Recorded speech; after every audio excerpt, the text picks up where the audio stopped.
You hypnotize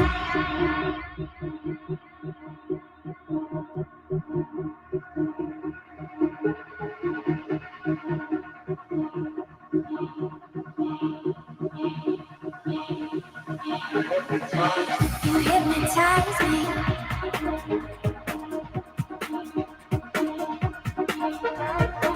You hypnotize me. You hypnotize me.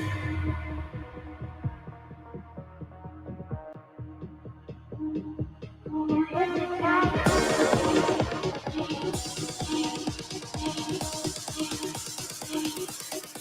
hypnotize You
hypnotize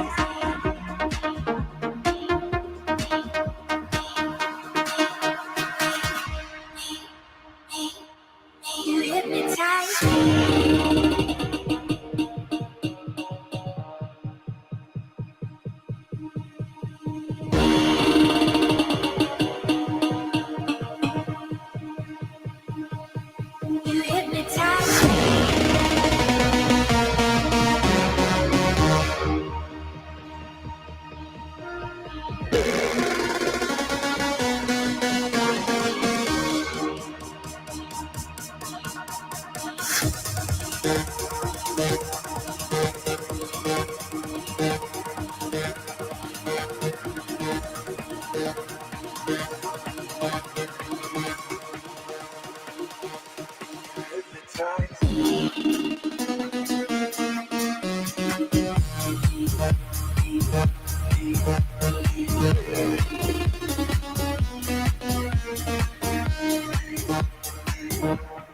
hypnotize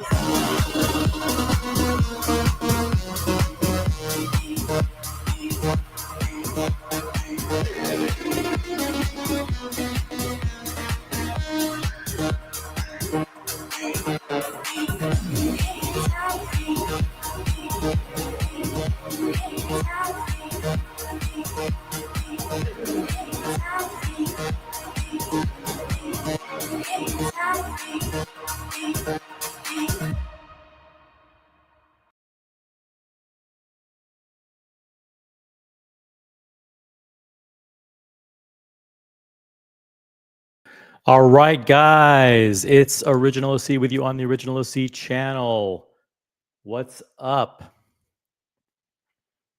We're not going to be talking food, but we're going to be talking about the pivot from watch dealing to celebrity chef, social media influencer Moses the Jeweler making the turn into the world of cooking, taking on our very own Logan Hall for supremacy in the YouTube space when it comes to cooking. And we'll be going through the new series, Chefin' with Moses. And we'll be providing real-time commentary on Moses's pivot into cooking. Joining me on the panel is the incredible Logan Hall himself. Hey, OC, how are you? I'm doing pretty good. How are you? I'm well. I'm well. Now, You are familiar with this episode that Moses the Jeweler put out today. Yeah. Well, I watched like a couple minutes of it. Like I didn't watch the whole thing, but I got the gist Okay. of it. Yeah. We're gonna watch the entire thing today. In And 5 minutes. yeah, we're gonna get started in 5 minutes. It's only a 16-minute video. So I think we should be able to get through this in the next 3 to 3.5 hours. Yeah. 3.5 hours. If we rush it, we'll get through it in about 3 hours. But for those of you who just joined, we're going to be going in excruciating detail, analyzing Moses the Jeweler's transformation. There's really no other way to describe it. Transformation into the volatile and competitive world of YouTube celebrity chefs.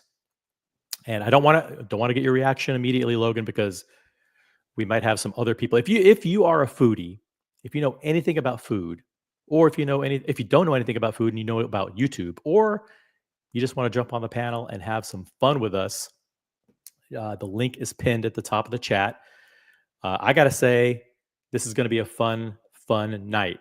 It may be a long night, guys. It may be a very, very long night. Let's see who's in the chat. We've got Nathan, Collector Invest, first. Wow. First. Andy Lewis was second. Howdy, y'all. What's up, Andy? Good to see you here. Do I fix my hair? Just got out of the shower. There you go. Yeah. Logan is here on the panel and also in the chat. Vamal is here. We've got McAllen Drinker, who reminds everybody to upvote the live stream. Let's get to 10 likes, guys. Let's get to 10 likes right out of the gate. We got CQ, the watch guy, from David SW in the chat. We've got Adamus. We've got John D. Yeah, boys, let's get this shit going. Yeah, we're going to go.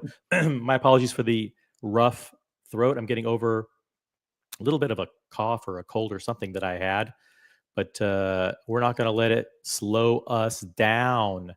CQ weighing in, the production quality was good. So he watched this. Yeah. He watched this. Yeah. I mean, when you guys watching the stream go through this video with us, I think that's one of the things you're going to notice right away is that he brought his fucking A game definitely to this endeavor. For sure. Is chef in a word, says D Wood. Is chef in a word? I don't know. I think he should trademark this. I think he should trademark chefin'. I agree with that. I haven't seen anybody else like make that a verb, so he should take it. He definitely should. Nathan, welcome. How are you? Hey, How you doing? Doing pretty good. Just hang in there. Hang tight. We're gonna get through this. Get through the chat here. Ryan Hofrey is here. He says, not a big football fan, but it should kick ass. Yeah, everyone is very excited for next Sunday's Super Bowl. We have the Philadelphia Eagles and who else? Chiefs. The Chiefs, the Kansas City Chiefs. Should be a fun game. I have friends who are on both sides.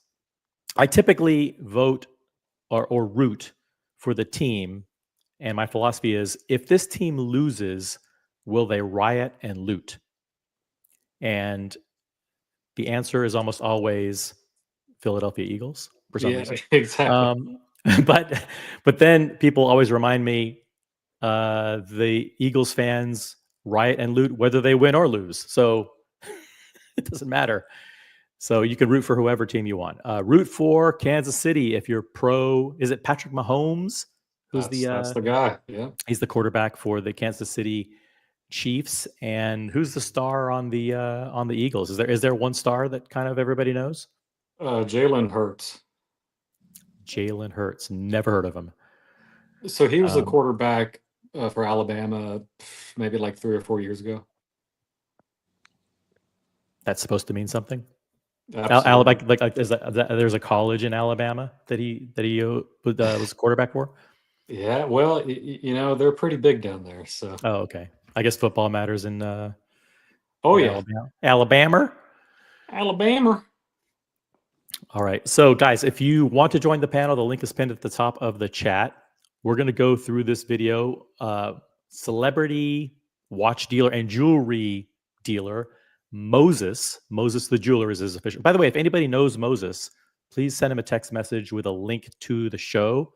Let him know that we are going to be reviewing his. I'm not going to be reviewing his cooking skills.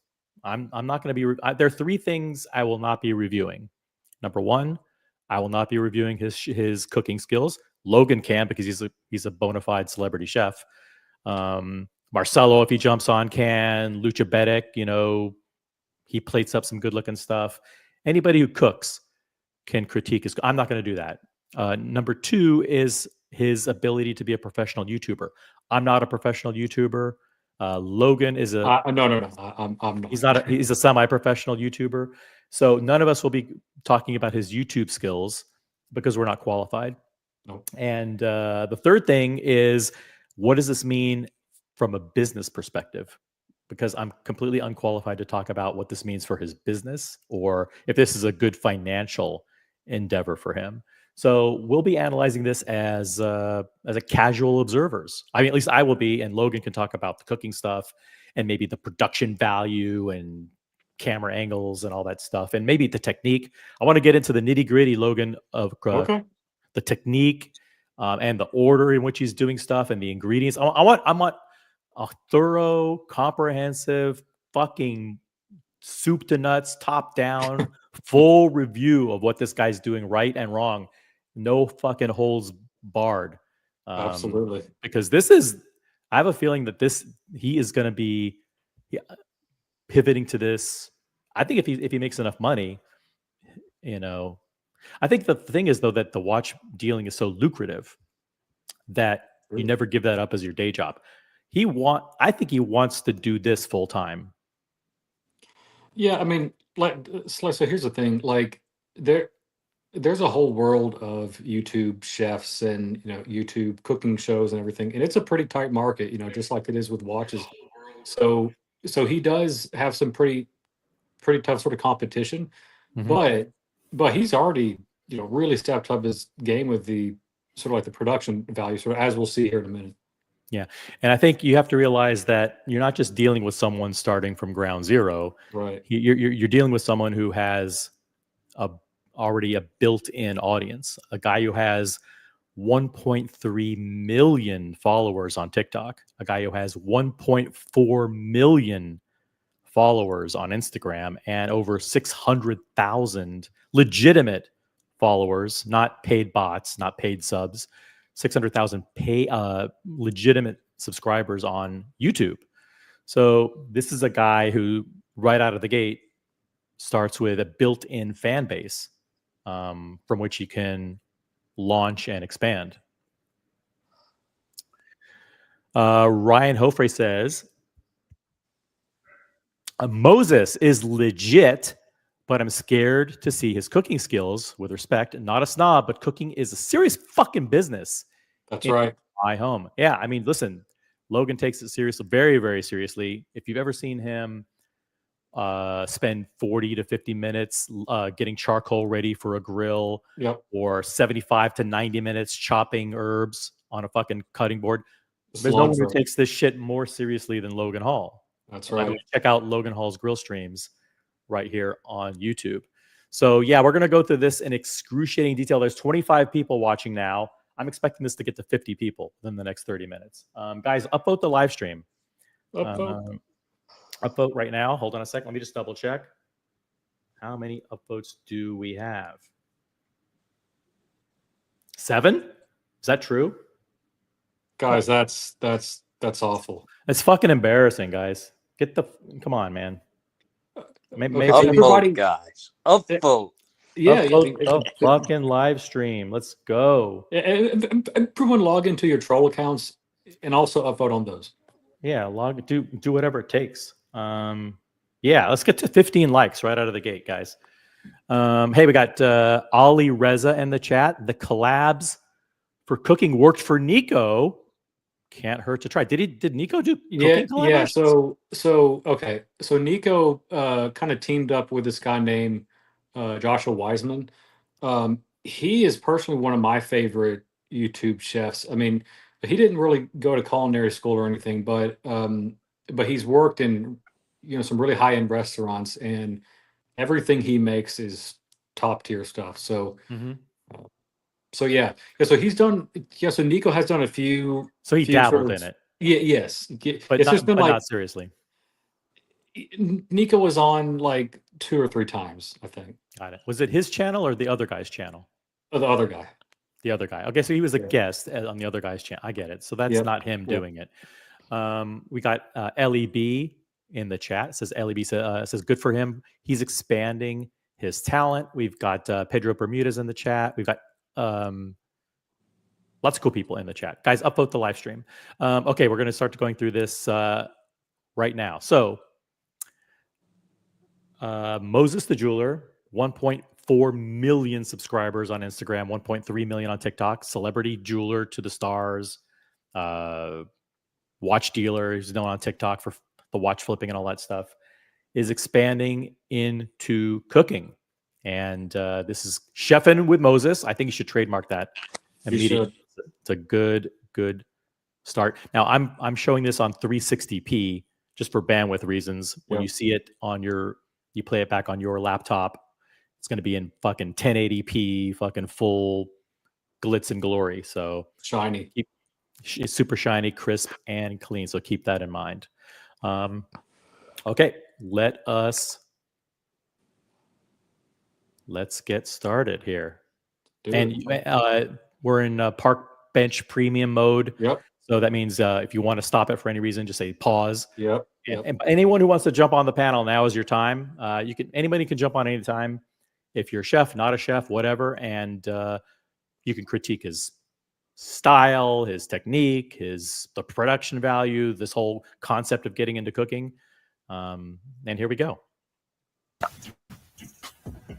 Yo, what's up, YouTube? Welcome to Chef Moses, and today we're making my famous steak tacos. And of course, when I make my steak tacos, I use grass-fed, grass-finished beef, the healthiest type of beef that you can have. Pause. Could you go back 5 seconds to show the steak itself? Yep. Let's just go back to the beginning because that's fine. Yo, what's up, YouTube? Welcome to Chef. Was that a gang sign? First of all, I'm not familiar with signs. You know, hold on. Yo, what's up, YouTube? Okay, no, that was a. I'm not. I mean, it's possible that there are chef gangs, and maybe he's part of a gang already. I think he may be already part of a chef mafia. That's right. There are gangs out there, though. I know, and you can clearly see that Moses is in a big prison gang. That's right. Not prison gang, chef gang. Chef gang. That's right. Yeah. Chef gang. Hold on a second here. Put this back here so I can access it quickly. All right, let's continue. And let me pause it on the steak here. YouTube, welcome to Chef Moses, and today we're making my famous steak tacos. First of all, what do you think of this? This is obviously this is a kind of a spoiler alert. Like he's gonna like he's showing us how it's gonna look at the end here. So he has some avocado, he has some pickled red onion, some thinly sliced jalapeno, some cilantro. Again, first off, his cilantro is not diced finely enough. I mean, he could have spent like another 30 minutes on that easily. Yeah, easily. Yep. And of course, when I make my steak tacos, I use grass-fed, grass-finished beef. Yeah. So okay. So I think the camera angle is kind of doing this a slight disservice. From a far away sort of range, it doesn't look all that marbled. Now there's sort of intramuscular fat and there's intermuscular fat. Inter means the little, fat streaks that are actually inside the steak itself. The intra is sort of outside there. It's like those big sort of, globs, I guess. But typically when you're looking for a steak, you want to find find a steak that has both amounts of, good sort of fat. The good thing though is it does look fairly thick. It looks like it's at least like an inch to maybe like an inch and a half thick. So he did do well there. What about this notion that he only uses grass-fed beef? So that's really up to, I guess, people's own preference. there's a local farm that I will sometimes buy some grass-fed beef from. I personally don't think it tastes as good as sort of like the grain-fed or whatever. Um, but it is technically healthier for you, so there is that. Okay. Chefin sounds a little like a nice little rim shot on the Chuffin meme with That's true. TGV. I don't even know That's what that true. means. I don't know what Well, Chuffin means. well, I mean, so way back in the day, sort of, back when it was just TGV and Archie, um, TGV would always say that he's chuffed to bits, and that's a very like British thing to say, that he's pleasantly pleased with something. So that's where that comes from. hmm Got it. OC, don't be so fucking white. Okay. Yeah. I don't know my gang signs. I don't know gang signs. What do you want me to do? If you know how to analyze and interpret and read gang signs, jump on the panel. Hop on. Hop on right now. And there's another comment from Buckley that was also I wanted to pull up too. Yeah, maybe he's just having fun, you fucking lunatics. I think he was directing that at you, Logan. What, with like the gang sign, you mean? No, Buckley's saying that he's just having fun. I mean, doing this whole thing, I guess. Oh, the whole cooking. Well, I mean, I think it's a little too early to tell. Yeah, it's You too know, early. we're only We will, like 30 seconds into this 60-minute yeah, bit. we've got 3 hours to go. We're going to do a full Yeah, analysis. 3 guys. hours. That's right. Hang on. All right, so grass-fed, Grass-fed, marbled, blah blah blah. Okay, it's all right. all right. Let's continue on with the video. Of course, when I make my steak tacos, I use grass-fed, grass-finished beef, the healthiest type of beef that you can. Now listen, he's already got at least 3 cameras going here. There may be even 4 cameras. We'll count the number of cameras, but he's got an overhead camera. He's got a stage left camera. He's got a full-on. Already, we're talking a 3-camera shoot, at least. The question is, can he break the Marcelo record of having 16 cameras? That will be tough to do, but Yeah. we'll be going through like the editing, Yep. production value, all that stuff. But right now, he's got what looks like a clean set. It could be decorated a little bit more. Yeah. I mean, it's kind of bare. Like there's 3 things there on the shelves, and you got some like white plates on the white wall. I mean, that doesn't really work. Right? Do you think this is his actual kitchen? No, this isn't. No. So something that is becoming quite popular actually is if you're wanting to become big in the YouTube chef / cooking world, there's actually like kitchen like set kitchens that are just basically spaces that you can rent out. And if your home sort of kitchen doesn't really cut it and you want to make it big, you can literally just go to these spaces and you can rent it out for like a couple hours and like and shoot your video. Mm-hmm. What's up, Ryan? Hey, Ryan, thank you for reminding everybody to upvote. Cool, let's get to 20 likes on the stream. Let us continue on. You can have, and I'm doing it with a dry aged ribeye. Let's do this. Let's turn on the closed captioning. That way you can actually read along too. Yeah, sure. If that doesn't block the view. If it blocks the view, we'll take it off. Okay. Grass finished beef, the healthiest type of beef that you can. Grass finished beef. Did he say grass finished or did he say grass fed? I think he said grass finished. I use grass-fed, grass-finished beef. Okay, grass-fed, grass finished. Okay, so grass finished is not a real thing. It's grass-fed. You say grass-fed, grass finished. Okay. Yeah, that's weird. The healthiest type of beef that you can have, and I'm doing it with a dry aged ribeye. Because why not? What's so special about my steak tacos compared to everyone? So he claims that the ribeye is dry aged. Now again, I'm not Marcelo, so I can't go into like a 3-hour seminar on dry aging. But just looking at it, it doesn't look dry aged to me. Dry aged.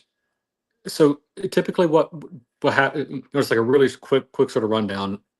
Usually, if you want to dry age a steak, you do it sort of at the loin stage, or Mhm. prior to it being like cut up into actual steaks. You'll put it in a specialized fridge. Sometimes you even might like kind of wrap it in a bag, but you'll leave it in there for between say 28 to 45 days. And what happens is there's sort of a like hard sort of outer shell that forms on the outside of it, and then you cut that off. And then typically what a dry aged steak looks like is it'll be darker in complexion, sort of like a red burgundy color rather than this sort of light sort of pinkish color that he has. So Mhm. I don't know if that's dry aged or not. Okay. Good evening, Uh, boys. what's up, Hey, Curly, Curly? Well, what's up, man? see, Logan Hall, man. Hey, Finally, man. I get to be on a panel with you, brother. On the panel, that's right. You're on the panel. You're on the Nathan, panel. How you doing? how you doing? How you doing, Nathan? Nathan, when are you gonna go on that channel again and do a interview with our friend? Let's keep it to cooking, girly. Let's keep it to cooking. All right, Hey. how nice do I got to be? Because I know Logan he's the technical guru, but he's being very nice. I mean, first of Well, all, we're only 30 seconds into the video, and well, yeah, I 33 mean, seconds. 30 seconds in. First of all, he's the 5-point star of David Mafia. We know that. Shalom and Mazal, you know. All right. Shalom. Did you say Obviously, shalom? do you really think this is this guy's kitchen? Look at him. You don't think this is a tax write-off. Who in the fuck takes a fucking dry-aged ribeye to make tacos? My wife would kill me if I ever did something like that. Logan, Yeah, you what don't is do that. steak tacos? What do we do? What do we do with steak tacos? What's the cut of meat we want, Logan? Come on.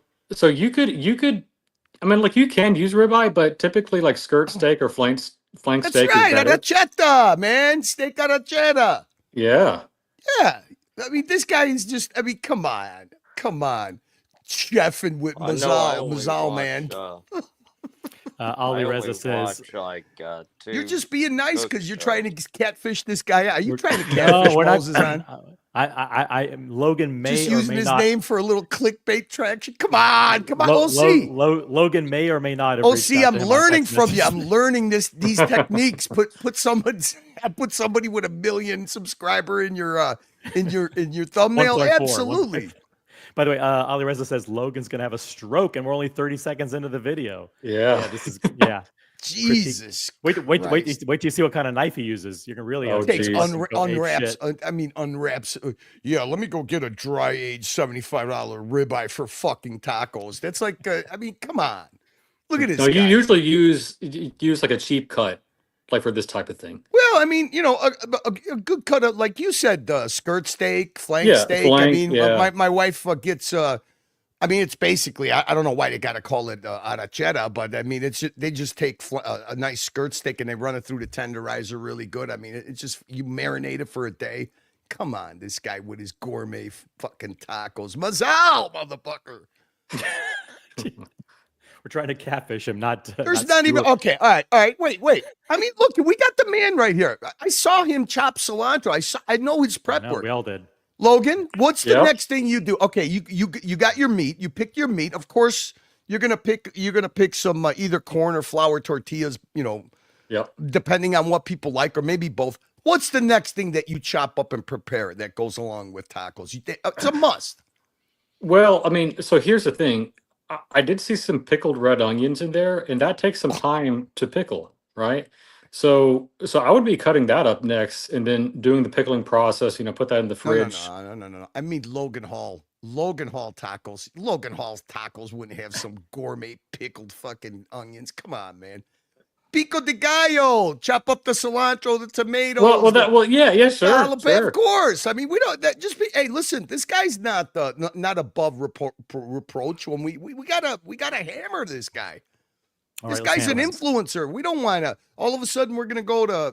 I'm gonna go to Pilsen, and I'm gonna have a taco truck making fucking tacos with pickled onions. Come on, I never saw pickled onions on a taco truck ever. This is That not isn't dry age. age. He just Yeah. meant. It was. There you go, Ollie. Yes, Right. What's up, Ollie? What's up, chat? Got Christopher Negroni in the chat. Nice. That's the guy we need to review his videos, man. I love the way he makes espresso. Johnny O from Chicago, he's probably right down the street from you. He says steak I can tacos even is make steak. tacos. Exactly. cilantro, Taco and Tuesday, onion. Johnny O. Taco Tuesday. Exactly. I mean, if you really want, it's a double corn taco tortilla, steak, cilantro, onion. I do like Pico de Gallo, I gotta say, but that's a classic Mexican taco right there, man. And the whole thing is the marinated, Yeah, I mean, I do think he's putting too much on this. Like, you don't need the avocado. Like you literally just need. He's not you know, doing anything what- yet. Wait. Okay. It's a gourmet. This is gourmet all the way, right? I mean, he's what is he doing? These are luxury tacos. These are luxury Daytona tacos, man. Patek Philippe tacos. Logan, what do you agree? What do you think of this statement from Ali? Skirt steak is the hero of versatile options for less than heavy money. Fucking hero of cuts for miscellaneous cooking. That's my favorite. Well, let me ask you guys something. This is Yeah, why it go ahead, takes an go ahead, hour to- Logan. Sure. No. I mean, skirt steak is great because you can use it on lots of different stuff. But here's where people fuck up, right? So you need to have the grill hot. Like, there is no cold zone, hot zone. You just have it straight up hot. You're really only you're really only concerned about getting a nice sear on it, because by the time that you get a sear on both sides, it's going to be a nice medium rare already, right? Because it's so thin, right? But yes, yes, Ollie. It definitely has a lot of applications, and I think it's a excellent cut. What's your favorite cut, Logan? What's your favorite cut of? I really like New York strips because I think they're kind of sort of like the best of both worlds. I'm like, it's not quite as fatty as a ribeye, but it's not sort of, I guess, as tender as like a fillet or whatever. But I think right there in the middle, sort of like a strip, it's definitely fatty, but it's not overly fatty. So that's where I good sit. points. How about you, OC? What's your favorite cut? To eat, just not going it as a recipe into something else. I mean, all right. So let's say it's you're gonna it's summertime. You're gonna do a little grilling. Hot dogs are out of the question, and you say to yourself, you know what? I'm gonna spoil myself and Mrs. OC. And what is the first cut of beef that you for yourself? Not for myself, I do. Yeah, for myself, I do porterhouse. Myself, I like to do. That's the best of both worlds, right there. Yeah, right? best of both worlds for me. So yeah, I'm big, thick porterhouse. Or if they don't have the porterhouse, I'll do a T-bone. If they don't, and if I want to cook for the whole family, then I'll probably do filet mignon. So. OC, do you know the difference between a T-bone and a porterhouse? Yeah, the porterhouse has the bigger fillet section on the other side of the T. Yes, yeah. that's like true. Beef Good ribs. And that's the part that's the part I say for end. Sometimes that part's a little bit thinner than the other side, and sometimes cook faster. So you have to be careful there, because that's the part that you actually don't want to cook faster, because it's the more tender fillet side. Yeah, that's a great point. Yeah, we got buckwheat. I like the ribeye. beef rib part. See, I'm Boston Collector. I'm so disappointed. I thought you were going to finish your kitchen studio before 2024, man. Yeah, he can't really comment without a proper kitchen. He has no room to talk. Okay, shall we keep going a little bit? Let's do it. Let's keep going. And you guys know the rules. Park bench I'm premium. doing it with a dry aged ribeye. I came in late. What rules do we have here? I don't want to just park bench premium rules. Just pause. Say pause. All right. Yeah. You invented it. You remember you asked me to come on. Anybody who knows anything about food can come on. I can follow rules. I just need to know what they are up ahead of time. That's all. Here we go. Oh my God, he doesn't have any. What's so LB special about my gear steak you can have? And I'm doing it with a dry aged ribeye, because why not? What's so special about my steak tacos compared to everyone else's steak tacos?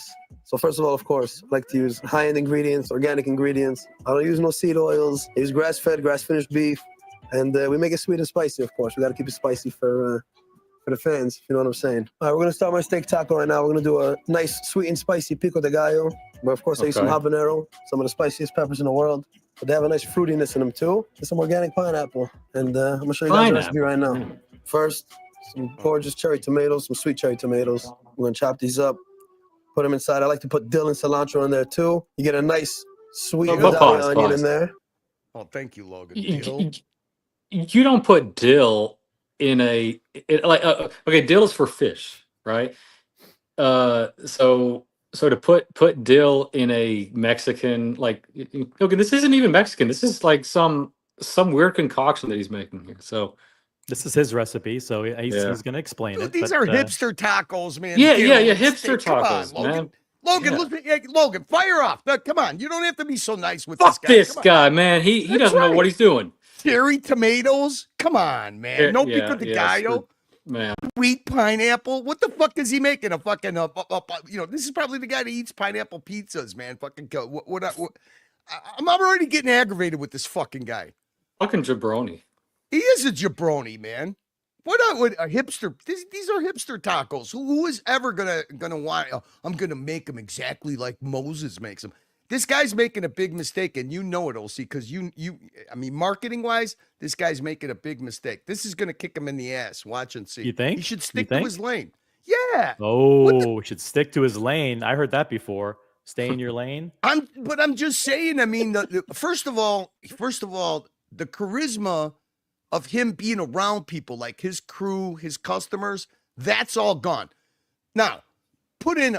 I mean, look at this kitchen. Do you really think that this guy, this Mr. Flex, Mr. Flash, Mr. LV, Mr. Mazal, Mr. Flip, Mr. Mazalito, you think that's the kitchen that he has? I mean, look at that. You make a really, really good point here. The kitchen does not mesh with his personality. His personality is this crazy, high risk. You know, he's got the Cuban chain on. He's got a diamond bracelet on. Where's all the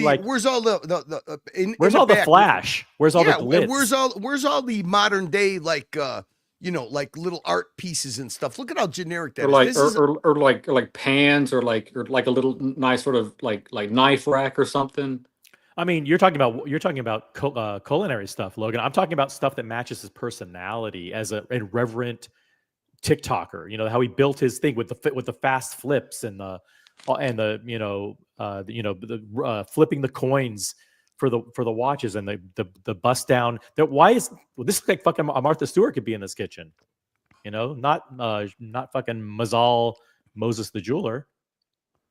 Yeah, I don't care. Whatever. Interesting concept, but I just I don't see this guy. This guy just lost his personality. Number one, being alone. Number two, with his dry-fed ribeye. Yeah, why not? So I would love to know what part of his media team, or maybe they hired a media team, told him that this was going to be a good idea. Okay, let's get back to it. Put them inside. I like to put dill and cilantro in there too. You get a nice sweet Vidalia onion in there. And as I said before, the habanero and the pineapple, which make the pico de gallo very special. And you get that sweet and spicy factor in there. My passion for cooking actually started very... Pause. So he is using the right technique to cut here. So this is basically like a claw motion, right? Oh, shit. Now we got Lucha on here. Leave. So I might as well leave. That's it. Lucha's the authority here. I mean, I'll just shut up here. I'll stop talking. All right. I didn't know what we're watching. I just literally just ran in the house and was like, I heard there's something going on. I need to see. All right, you guys looking for a chef? Look at this. The most famous Israeli-Japanese chef with a Rolex Daytona Le Mans of all time. Hop on, guys, Marcelo. I do have to pay. We do have to pay for the StreamYard fees for this month. So this is a fee-based stream tonight. So please consider contributing. We're gonna provide you with barely above good quality content tonight, but please consider supporting the show. We have a massive StreamYard bill to pay for this month, so please help us out. Watch Hangout. In other words, Flamingo send money Blue. now. Let's go. Super chat, guys. Now. Come on, man. Flamingo Blue, highlighted comment, $2 super chat. Is this the recipe for chicken masala? That's good, JJ. I like that. I like that. Can I ask the panel a question? Please. Do you have a pro tip for cutting cherry tomatoes in quantity? Yes. So typically what you do, you need to have 2 plastic lids, right? And what you'll do is you'll put like a bunch sort of like you first place one of the plastic lids down, off the counter. You'll put like 10 in there, and then you put the other plastic lid on top of them, and then with a little bit of pressure, you'll take your knife and you'll cut them through the two plastic lids. So that's what I do. My man. Can I See- interest you in date night, Logan, like on a panel? Sure. Special guest, right? I actually love little I mean, since we're talking about food, I love little tips like that. Oh yeah. So if you don't mind, I think we could do this.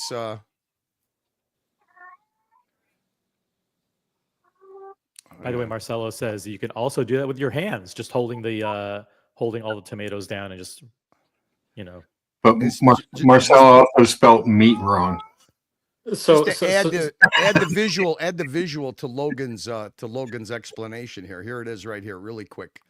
So you could use 2 plastic lids, 2 flat plates, but guys, I'm telling you, cherry tomatoes in the summertime, if you want to cut them in half for a nice caprese salad, as Captain made for us live. I mean, there's different ways of doing it, but here you go. Here's what Logan just explained. Nice, easy pro tip.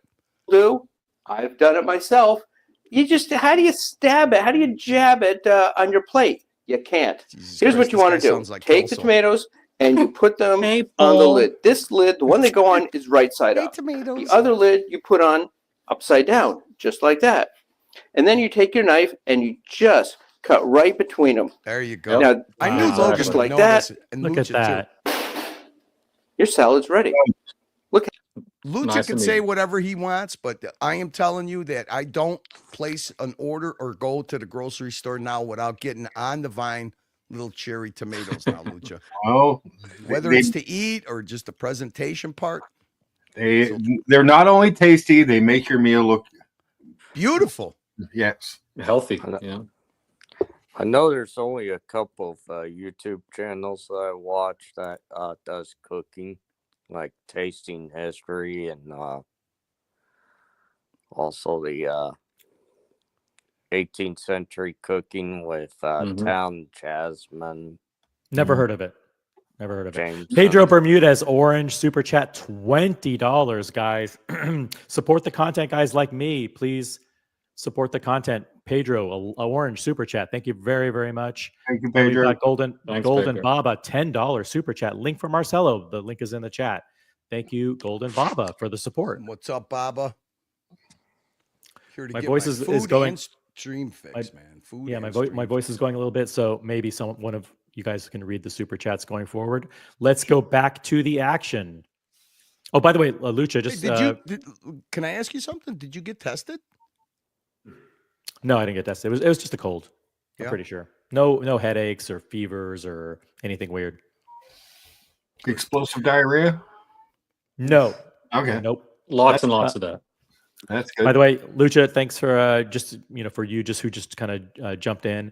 Moses the Jeweler, the famous social media influencer with 1.4 million subscribers on TikTok, 1.4 million on IG as well, is now pivoting and transitioning into cooking with his new series, Chefing with Moses. We're reviewing it, and let's get back to it. But holy shit! Whoa, you got another YouTube superstar in the YouTube chat. superstar. Sponsor. The Crime Piece, $20 orange super chat. Thank you very much, Crime Piece. Yes. Hope you're doing well. Hope if you have anything that you want to plug, let us know. But you can look for his. I'm sorry. Is Moses like transitioning out of watches to just cooking, or is he doing No. both? The watches pay the bills. The watches bring in the moolah, so he can have this as his side hustle or his side gig. This may be his passion thing. Tax write-off. Maybe his passion play. So just say pause whenever you want to comment. Very early. Shout out my mom. I used to help my mom a lot. And when I was playing fucking PS2 as a kid, she would call me up to help her cooking because I used to drive her nuts while I was playing video games. And actually, I moved to Israel in 9th grade with my mom. It was just me and her alone. And my mom used to be working, and I would come home. This is very, very smart. See what he's doing here? Yeah. Go to watch. Yeah. This is very smart. What he's doing is he's introducing viewers to his personality, to his background. Family Right. connection. Yeah. he's like, listen, I'm a kid that grew up in a single parent family. You know, I was a little bit of a troublemaker. My mom was a great cook. I came to help her cook. You know, like I came from Israel. Like he's building the profile, right?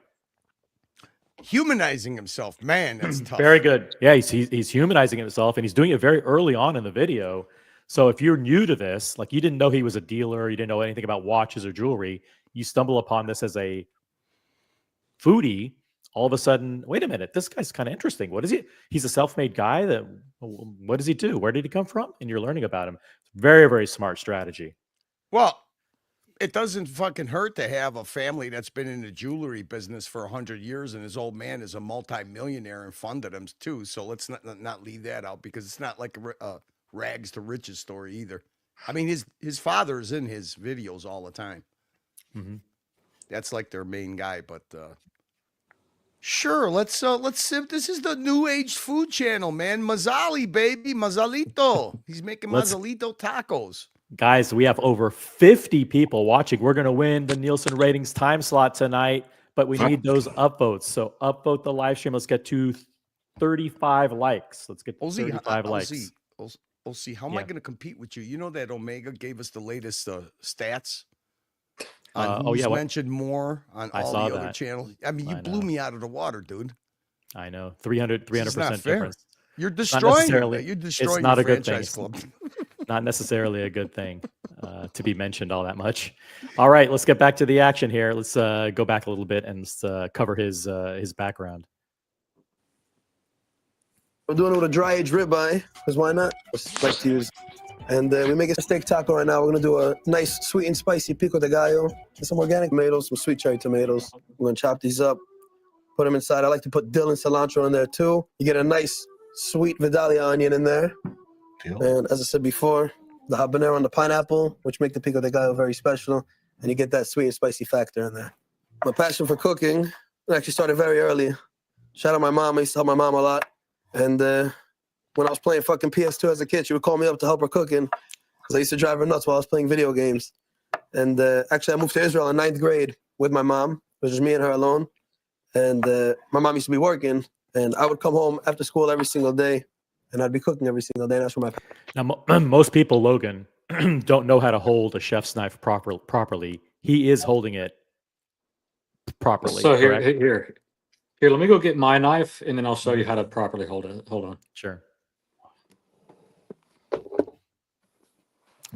Some people hold it. They put their finger on the top of the knife. Some people don't know that the finger goes to the side, right? I mean,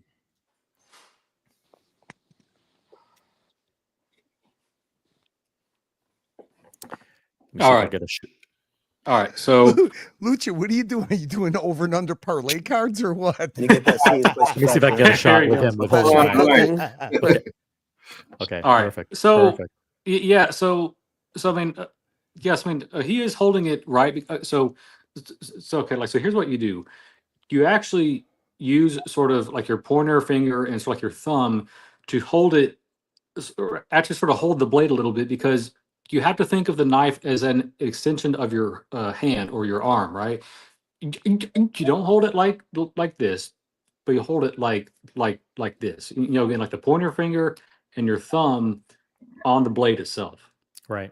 And a lot of people make the mistake of either putting their finger on top of the knife or holding it at the grip level. He knows that you put that index finger on the side of the blade right there. He knows it. So I think he's probably trained in some regard. The only thing is his pointer finger is pretty low, and that's almost like dangerously low to the actual edge of the blade itself. So I would just bring it up a little bit. Yeah. Okay. Cool. Any other comments? Not at this time. It actually started very early. Shout out my mom. I used to help my mom a lot. And when I was playing fucking PS2 as a kid, she would call me up to help her cooking, because I used to drive her nuts while I was playing video games. And actually, I moved to Israel in 9th grade with my mom. It was just me and her alone. And my mom used to be working, and I would come home after school every single day, and I'd be cooking every single day. That's where my passion really came from. Yeah, I used to make ktitzot. because now he has a question being thrown up in post production. I guess they threw it to him in the middle of the shoot, but now they're bringing it up in post production on the graphic. Any traditional dishes that your mom used to make? For those who know ktitzot, is like the Israeli meatballs, which are the best shits ever. I'm gonna show you guys the recipe on that soon. These, we're just slicing these up. I like to cut them in half twice.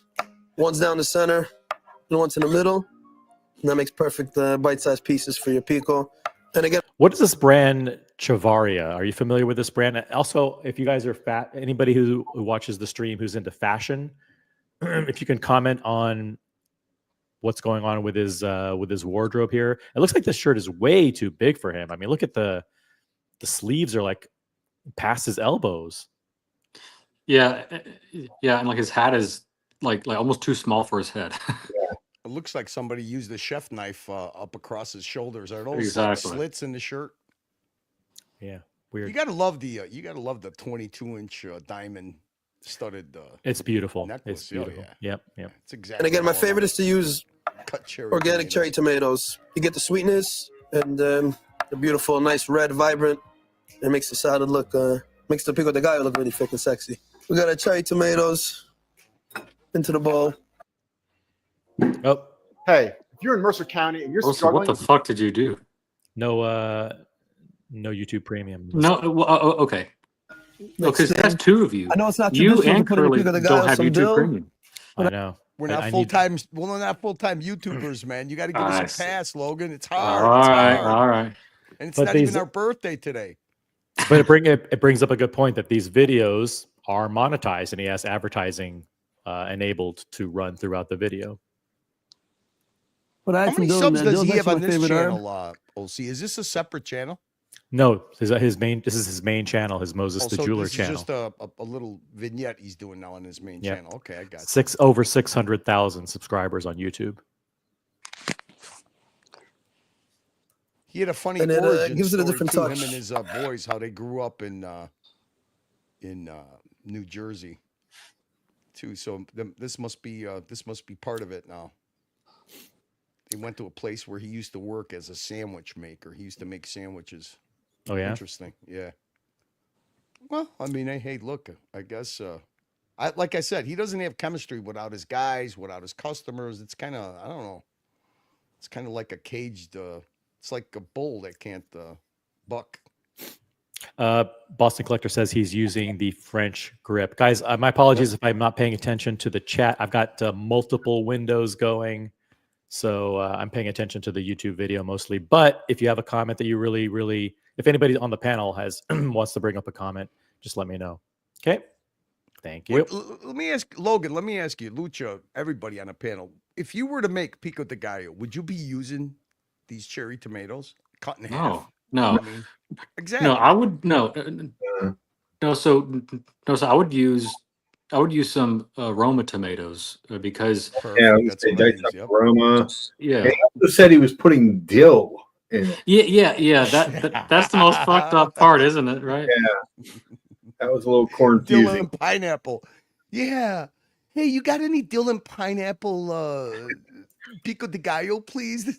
Can you imagine a taco truck guy looking at the look he give you? Yeah, sure. Yeah, I'll be right dill with in you. your salsa is like pineapple on your pizza. Exactly. All right. Well, I mean, it's this he's kicking it up, man. He's kicking it up a little bit. He's kicking it up for his fans, man. Something different. Hipster tacos. Yep. All right, let's keep Welcome, going. Archie Luxury live stream viewers. Say hello. Okay. Thank you, Archie Luxury Livestream, for sending over the viewers. This is the original OC channel. Subscribe. You'll have fun here. Exactly, boss. Next thing, I know it's not traditional to put in your pico de gallo some dill, but I had some dill in there. Dill is actually my favorite herb, and it gives it a different touch.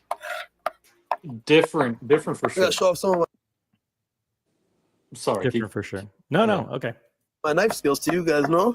You guys are looking, you guys saying, what the fuck is Most the Jeweler doing Pause there? a second. behind Let the me kitchen ask you something. If you were making fish tacos, would you put dill in your pico de gallo? Absolutely. I mean, I personally wouldn't. No, Neither would I.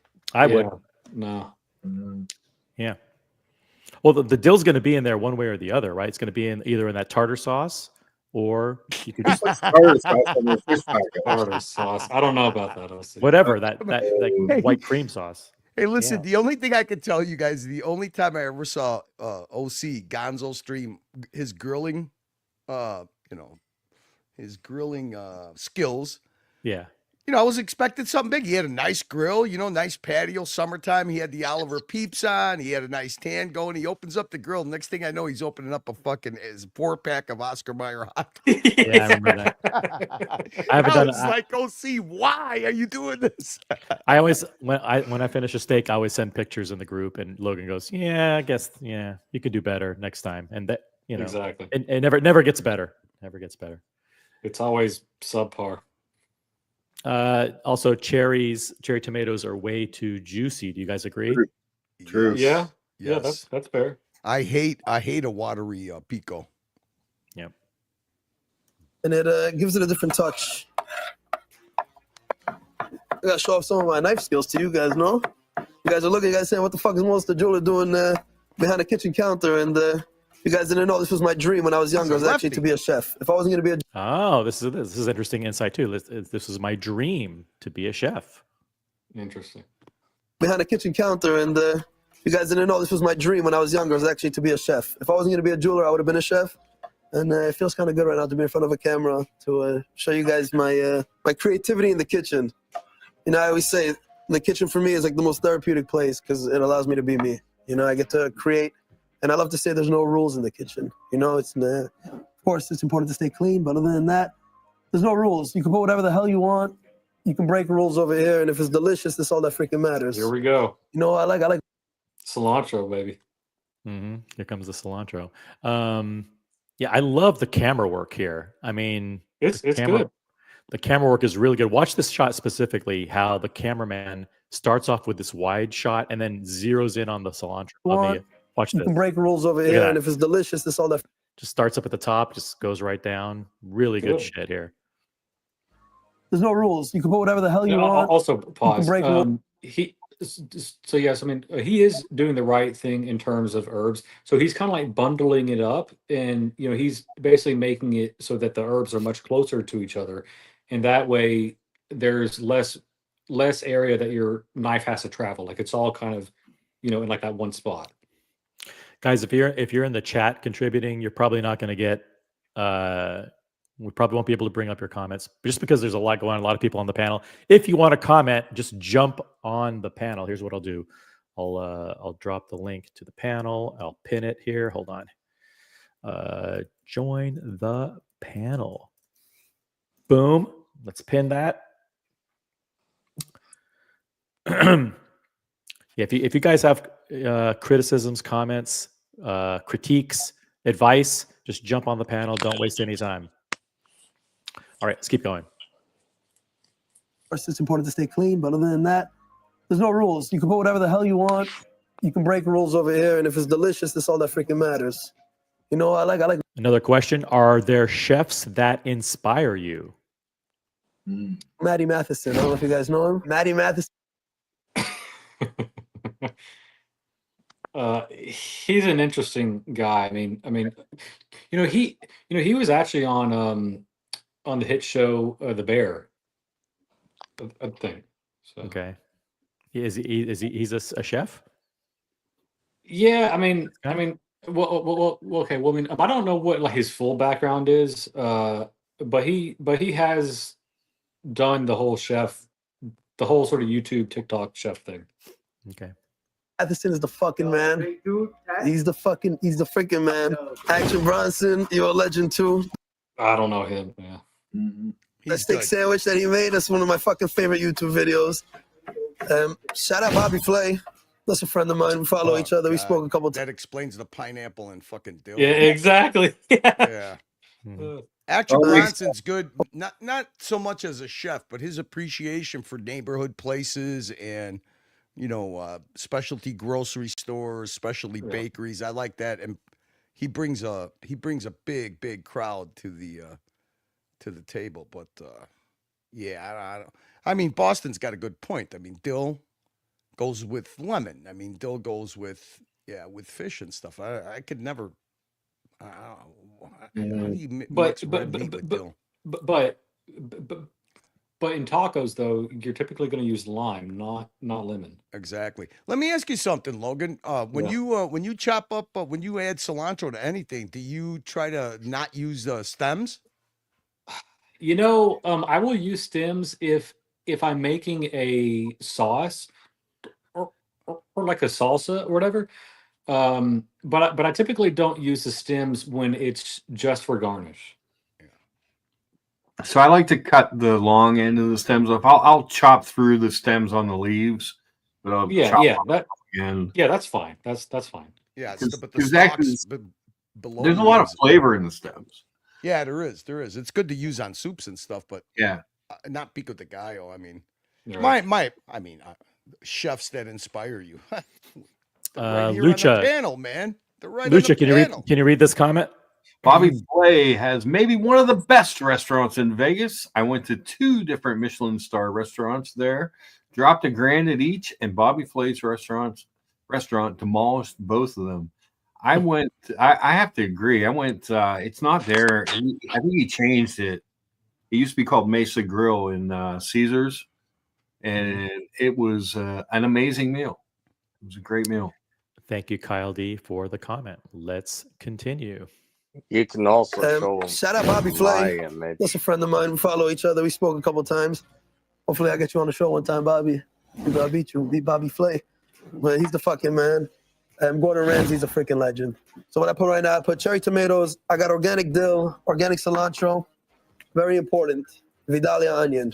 This is a sweet onion. It's a sweet white onion, and it's freaking delicious. This helps to add on to some of the sweetness. Wait a minute. Did he just cut that in the wrong place? Isn't he supposed to cut the ends? Or no? So typically you want to cut off one of the ends, but you want one of the ends so you can flatten like it, right? the root end on, because the root end will keep everything intact, basically. Right, and then it gives you a flat, like a kind of a flatness that you can set it on the cutting board and do your. Yeah. Okay. And sweet white onion. In a sauce, sauce, it's freaking delicious. I don't want Vidalia. You don't like Vidalia? Yeah. I mean, I don't think that's the best choice either. Plus, it would have been nice if he would have wiped the cilantro off the knife. This helps to add on to some of the sweetness. This guy's doing it's not that like this looks like a what do they call it? A sizzle reel for the Food Network or something. This is pretty much. This could be a pilot. This could be a pilot for a there you show. go. Yeah, a pilot. Yeah, this is why I don't cook on camera. You guys just get the end result. Smart. That's smart, Lucha. And a result with a Bon Appetit plate, and that's it. You don't get to see how the sausage is made. Like to slice it in half, take the head out. It's gonna be easy to peel the skin. Is it the head? Is that a part of an onion? The head? No. I mean, it's more the stem, or not sort of stem, but it's sort of like the root. It's okay. I was like, he doesn't have to call it the exact thing. We're gonna nitpick on every little thing. Of course we are. Bear with us. Like to slice it in half, take the head out. It's gonna be easy to peel the skin. And I made this recipe back actually in COVID times. Remember, I made a page. It was called Head Chef Moses. I think I still got the post up. If I do, we can cue it in here. But you'll see a picture of me making these tacos. So I just do a nice dice on the white onion. There's a pause. You don't add too much. So when he's dicing the onion, he's going straight up and down. What you should really be doing is kind of following the circumference of the onion. So you start out like this, and then you kind of I got it. Change the angle. Yep. Okay. You don't add too much. You just want to add a touch. Just in there. And his his sizes are all. Yeah. I mean, it's not very uniform. There's fucking beer right now. All right, let's make it fucking spicy in here. Let's have some fucking fun. What do you think about the use of dropping the F-bomb so frequently? You think that's part of his personality? You think that adds to that he's trying to create a certain persona that the people can get into? Well, I mean, okay. So does he drop the F-bomb often with his watch videos? Yeah. He Yeah. does? Okay. Him and Yeah. his boys, his dad, yeah. But I mean, like, I mean, if that's him, then I don't mind it. He's just kind of carrying his personality over. But, but though he has to realize, he's kind of opening himself up to like a new audience here, and they may not, be used to having sort of that kind of exposure to like the F bomb so often. Yeah, but don't you think he's going after people between the ages of 13 and 25? That's fair, yeah. Yeah. Yeah. But I think what Logan's trying to say is he's not going after the fucking watch crowd. He's going. well, with that, you're right. with that sanitary backdrop of a kitchen, I think he's going after light and low for people. I mean, Jesus, that doesn't match his personality at all. I mean, No. like I said, it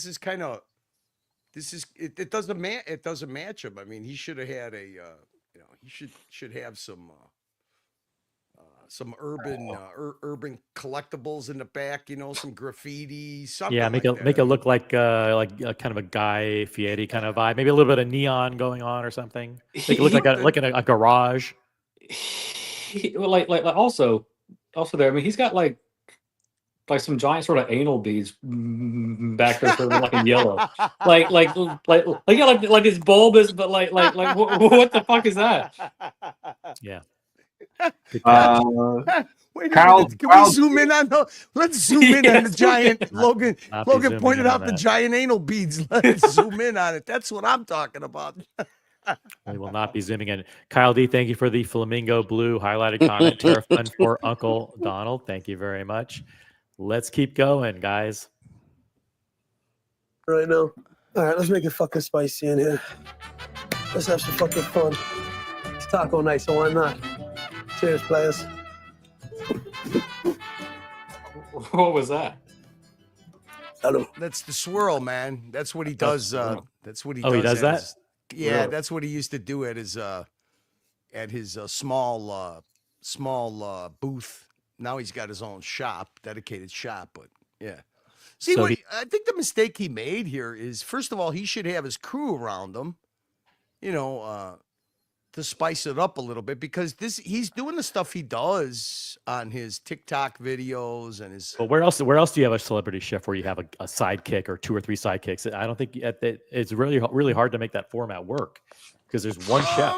No, I mean, like the guy the two guys he pointed out there, that Action Bronson and the other guy, they always go. They go to places and use other people's kitchen, like especially like in the Bronx. Yep. Or in in Brooklyn and stuff like that. That's what Action Bronson does. This guy is in a studio kitchen with professional camera work, and he's trying to do the shtick that he does at the Moses Jeweler, booth, and now in his new shop. And it's fallen way short. I mean, he's kind of out of his element, but he's trying to be himself. But he's surrounded. The thing is, I think he would be more himself if there was someone there for him to banter with. Yeah, that's true. Well, he's got the producer like throwing a few questions at him, but it's not interactive. I don't think it's designed to be interactive. But you guys disagree? That's cool. Well, he's completely interactive. It's not. It doesn't seem comfortable. Yeah, it's like, oh man, let me pop open the Corona, cue the fucking mariachi music, but I'm still in a lily white sanitized, studio kitchen. It's lame. Exactly. Mm-hmm. He did pick, I think, the right beer, the right brand of beer. He picked a Corona, which is a perfect Mexican beer to kind of and he shotgunned it. Yeah, and he shotgunned it. Let's check it out again. Fun. It's taco night, so why not? Cheers, players. Where's the players? Hello. All right, we got tomatoes, dill, cilantro, onion, my favorite, the fucking habanero. And again, for those who can't handle the spice, put very little of this. But you know me, I like to keep it spicy, so I put a lot of this. But I do spice, put very little of this. Okay, so let's by the way, let's look at the watch real quick.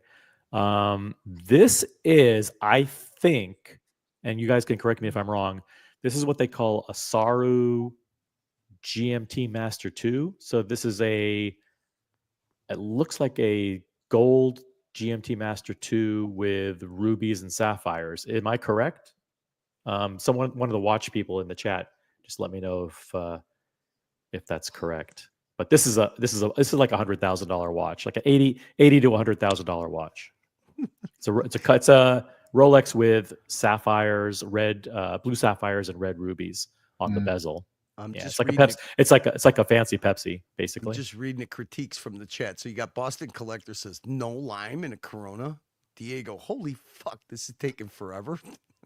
Taking him forever. It's No, he's premium, baby. Who taught this schmuck how to use a knife? That's from Boris. Jeez. Saru Rose Gold GMT is what Boston There you go. was saying. Thank you. No, I know my watches. All right, let's keep going. But you know me, I like to keep it spicy. So I put a lot of this, but I dice it up nice and thin. Also be careful about handling this, because one time I touched myself down there and I was burning all night. I was in fucking pain. So be very You know that didn't happen, but he tried to. It was an ad lib joke, and I don't know. Did it work? It was kind of like a 5 out of 10, right? It didn't really crush. Yeah, it didn't hit. I mean, he should have just did it now. myself down there and yeah, the thing he actually should have said, "Listen, be careful when and then he fucking does it." Like and then he goes, "Oh shit!" And then they cut, and it's like, "Oh, 20 minutes later, okay, I'm back." Will he now sell the watches unused, like new slider condition from all? Pain. So be very careful. If you could use some gloves too, but as you can see, I'm a trained professional. Would you use gloves when you're handling hot peppers? Yes, you should. I mean, also, I mean, I find it weird that he's using like a habanero here. Like usually, so like it's good to use like a habanero in like a liquid salsa. But to use it raw here, in like a pico, I think is a little bit strange. Yeah, and you're not going to get the flavor out of it. Yeah. Just heat. Guys, over 50 people watching right now. Let's get to 45 likes, if that's possible. If you just joined us, is there any possible way we could get a super chat for Diego to come on and review this as one of his impersonations that he used to do in the past? I think Diego is probably the most unused or untapped resource of the whole colony thing. I mean, I don't know why he's buried his impressions, but they were A grade. I know. About a year ago, he decided to give up doing the impressions. Gay Spanish bear, right? Hey, whatever you could. You don't even have to. You don't even have to mention the name, but just do it. I mean, it's just funny, no matter what. He's just hilarious. I mean, the funniest thing I ever saw in these panels, and there's a lot of nonsense that happens and stuff, and I did it accidentally, was him and Boufaris. Yep. I think Boufaris was a little liquored up. Those two arguing, and I was like, is this real or what am I watching here? Because it was one of the funniest things ever. Because you'd have Boufaris talking to Diego Boufaris, but Diego Boufaris put a little like, "Hey," tinge into Boufaris. It was spectacularly funny, man. Diego does really, really good voices and really good impressions. And anything hotter than jalapeno and serrano, definitely. I miss the cold calls to the watch dealers. To the dealers? Yes. Oh, yeah. I never heard one of those. Oh, they were the best. What was the guy? I can't remember the guy's name now. Steve Womack. Steve Womack. Diego, stop withholding, man. You're getting too serious in your older age. Stop withholding. We need some comedy relief, man. If you remove the habanero seeds, the heat will be the seeds and the membrane. That's on all hot peppers, I would imagine. So right. So just a little, I guess like tip or sort of knowledge like on peppers. Like the skin of the pepper does not have the heat. It's the actual seeds and like the capsicum inside that actually gives you the heat. Like so oftentimes what people will do is they'll mostly just use the skin, and they'll throw that in or whatever. But if you're feeling, spicy, you can definitely add in some seeds too. No pun intended. Yes. Exactly. All right. You got to give this guy one thing. I mean, he's got the he could play off knife skills. He's doing it. He's doing it correctly. Doing a little chopping. Yeah. Professional. So, welcome to Moses' Kitchen. Habanero right in there, and the final ingredient, some beautiful piña. And again, I look for that nice dark yellow. That means they're nice and sweet and nice and delicious. Oop. So I'm not normally a fan of the pineapple, but if you're making a pineapple habanero, it's actually smart because it will cool it down a little bit. So actually, yes. Like the habanero will actually complement the pineapple because the habanero is actually quite a fruity pepper. Now, I don't know what is going to complement the dill, but no. But like, I mean, if I was making this, I would actually do mango pineapple. If you have to use pineapple, then you usually pair it like with mango, right? Yeah. I know, but pineapple habanero, man, you're halfway to jerk chicken marinade. Pretty much, yeah. Yeah. I like papaya too, man. What do you think about papaya? Yeah. You ever use papaya to tenderize like a top sirloin cut or something? Papaya is a natural tenderizer for meat. Yes. Yes, and actually pineapple has the same effect too. Yeah. There's a question up on the screen. Which is a better feeling?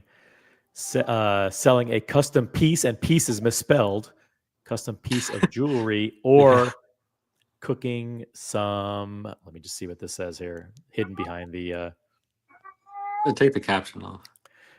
Cooking and cooking someone a special meal, and someone is also misspelled. Okay, so you're not going to be on Netflix anytime soon. No. All right, let's back it up 2 seconds and we'll pick it up. Boston's got a point. Lost Yellow. points for not cutting fresh pineapple. Yeah, he's getting it out of a store-bought plastic pre-cut container. Nice and sweet and nice and delicious. I think it's very different feelings because with cooking, it's like it's one meal and then like the people kind of forget about it like the day after. This is also very smart because for people who are just watching this for the first time, they're introducing why he's famous, what his profession is. Oh, okay. Oh, he does custom jewelry. Oh, okay, interesting. So that's how he got famous. Okay. Also, Logan, let me ask you something. The more that they show that top camera angle, the cooking top camera. Yeah. That doesn't look like an aged ribeye. No. I mean, so earlier on, before you joined, I mean, I was talking to OC about that same thing because sort of usually like a dry aged steak is going to be a bit darker in complexion, like it's going to be more of like a red sort of color rather than so like his sort of like pinkish color here. So yeah, it's gonna be look hardened. It's gonna look dry. Obviously, it looks like all he did was or his assistant took a trip to Whole Foods because it's got Whole Food pink butcher paper, Exactly. Yep. He's unwrapping it for the first time. It's he's not 100% polished in the presentation. We are cynical foodie snobs, man. Oh Listen yeah. to this panel. Of course. Like it's one meal and then like the people kind of forget about it like the day after. And with a custom piece of something that lasts for a while, it's not like a piece of food where you just eat and it's done. So I think with jewelry it is a little more special because it's something that lasts with them forever. But if you do make a memorable freaking meal, that's something that lasts forever also. So there is a good comparison between them. But there's a reason I chose jeweler over a chef at the end of the day. And it pays a little bit better too. Okay, we got here, boom, mill olive oil, organic. What? In Pico de Gallo? Delicious. Sesame, a little bit of. Yeah, I mean, I don't agree with that. And like, I also feel dirty, Logan. I feel dirty. Well, I mean, so also here, I mean, he's using a really nice olive oil here. Like you don't put that in like a salsa or like a pico or whatever. That's weird. Oh, what brand olive oil is this? Do you recognize it? Okay. I forgot the name, but like, boom. I know what the bottle looks like. Olive oil, organic, extra virgin. Okay, that's that Lucchini. Lucchini. Yeah, I mean that's a really good brand, and he shouldn't be like wasting like same thing with the dry aged steak. Like you don't need dry age for this. I mean, Yeah. I got to make sure my wife doesn't watch this. I told her, "Oh, I'm going on OC's panels." She was like, okay. It's cooking. It's different. Not yelling at anybody. Okay. Nope.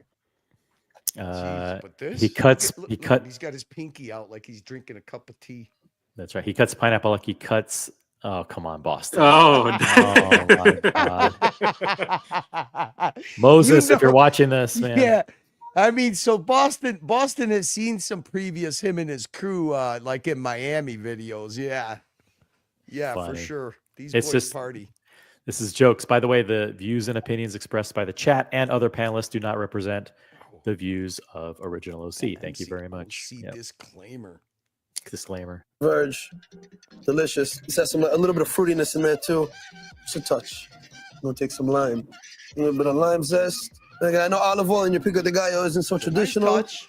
but I do It's a nice touch. yeah. like some of that fat in there. It kind of brings everything together.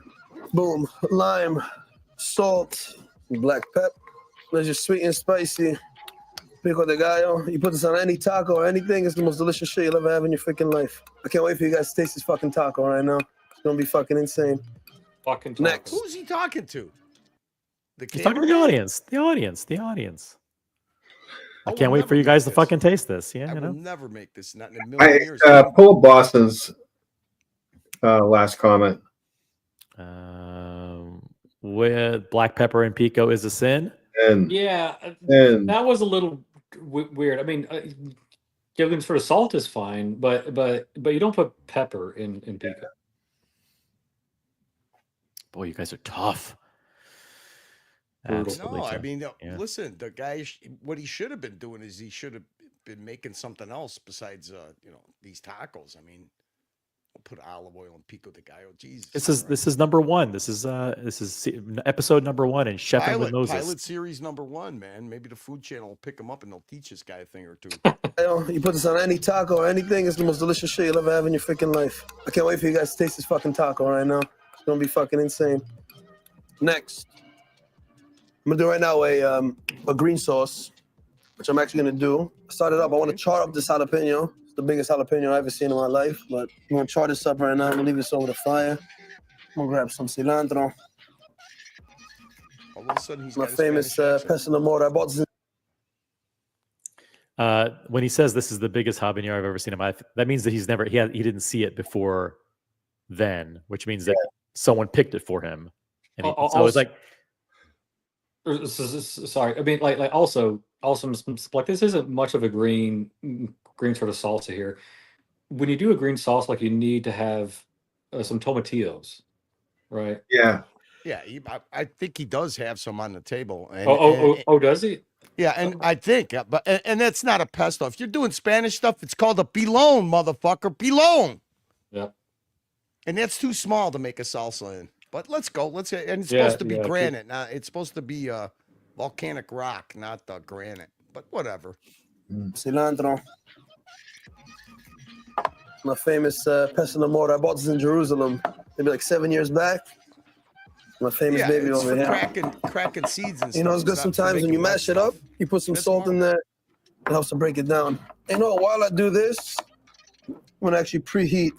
Oh shit, Logan! I My thought stainless that steel green thing pan. he had sitting there. It's a lime. It's not even a tomatillo. You got to be kidding me! This guy's gonna make a green sauce with no tomatillo. Like literally, I mean, it's like he's making like a green sauce out of one pepper. Logan, why is OC torturing us with this? I mean, any serious food guy would know that this guy's doing a pilot. I have no idea. I'm not the food person. I have no idea. I can't judge any of this. All I can say is that the editing is really good. The production value is pretty good. There's some misses, like the set just doesn't goes to match his show you can have personality. $1 million fucking setup and still have shit content. What the fuck is with this guy? He better pull a tomatillo out of his shorts. I hope he does. I just bought tomatillos tonight. Oh, well, maybe you could let him borrow a couple. Yes. And to cook the steak. Again, one important thing is when you cook steak, you want to make sure your pan is extremely freaking hot. I've seen people put a freaking steak on a That's cold pan, that's turn the true. heat up with the That's true. I mean, like, so here, like, so that's for the sear, right? But there's different ways you can do. Again, I can go on like a 3 hour seminar just about a steak, right? But yes, you should use high heat for the sear. You can flip often, and you kind of gradually get a sear like on either side, or you can be someone who just flips once. That works too. Um, but again, I'm curious if he uses any sort of oil, like the pan, and what type of oil Curious he why he uses. doesn't have a skirt steak. Yeah, yes, that's actually what we were talking about Oh, okay. before you hopped on. Yeah. Keep going. Yep. with the steak inside, and that's why it turns gray and mushy. One important thing is when you cook steak, you want to make sure your pan is extremely freaking hot. I've seen people put a freaking steak on a cold pan, turn the heat up with the steak inside, and that's why it turns gray and mushy. You want to get a nice sear on the steak, and of course you want to cook it well. Try to get that medium rare temperature. Have something delicious. My dill and cilantro right in there. I'm waiting for this jalapeno to char up, get some nice color, and then that's gonna get mashed in there also. We'll put some lime juice. That doesn't look like the most efficient method for charring the pepper, does it? It's actually fine. I mean, yeah. I Is mean, he gonna peel it? right.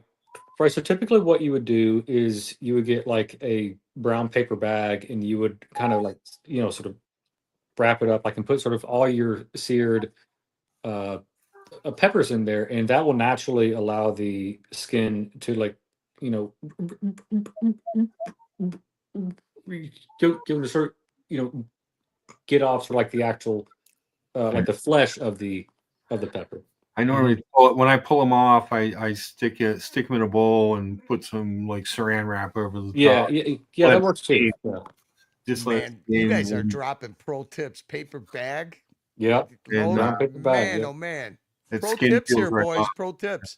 If you ever want to make roasted, bell peppers, roasted Melrose peppers, that works out perfect. And then you just take the bag and you rub the peppers together, and mostly it gets the job done. Yep. Color, and that's gonna get mashed in there also. We'll put some lime juice. He doesn't have enough BTUs, bro. He needs America's stuff. It needs to crank it up. Yeah. Avocado oil mayo. No bull crap in there, no seed oils. Be very aware of the seed oils, my friends. Dangerous What's shit. that? Liquefying. Sorry, I didn't That's catch what was beauty in right the jar. Avocado Mayonnaise. Yeah. Why couldn't he just make his own? Yeah, it's coming from a jar. Not good. Avocado oil. No bull crap in there, no seed oils. Be very aware of the seed oils, my friends. Dangerous shit. Liquefying. That's beauty right there. Liquid gold. It'll be the best green sauce you ever have. And if you ask why I'm not using crema, I'm keeping it kosher today. I'm not mixing the meat and the dairy. Keeping it nice and kosher. I'm just using the charred part from the center. Take that right here. No fucking Some of way. that charredness, nice and soft. And that's perfect. So we got we got cilantro, dill, some lemon juice, and some charred jalapeno. So I'll mash up in there also. And again, it's very simple, People, they try. Yeah. So now, what do you think? Is it taking shape or no? Not really. No. No, not at all. No, it's just freaking complicate cooking and stuff like that.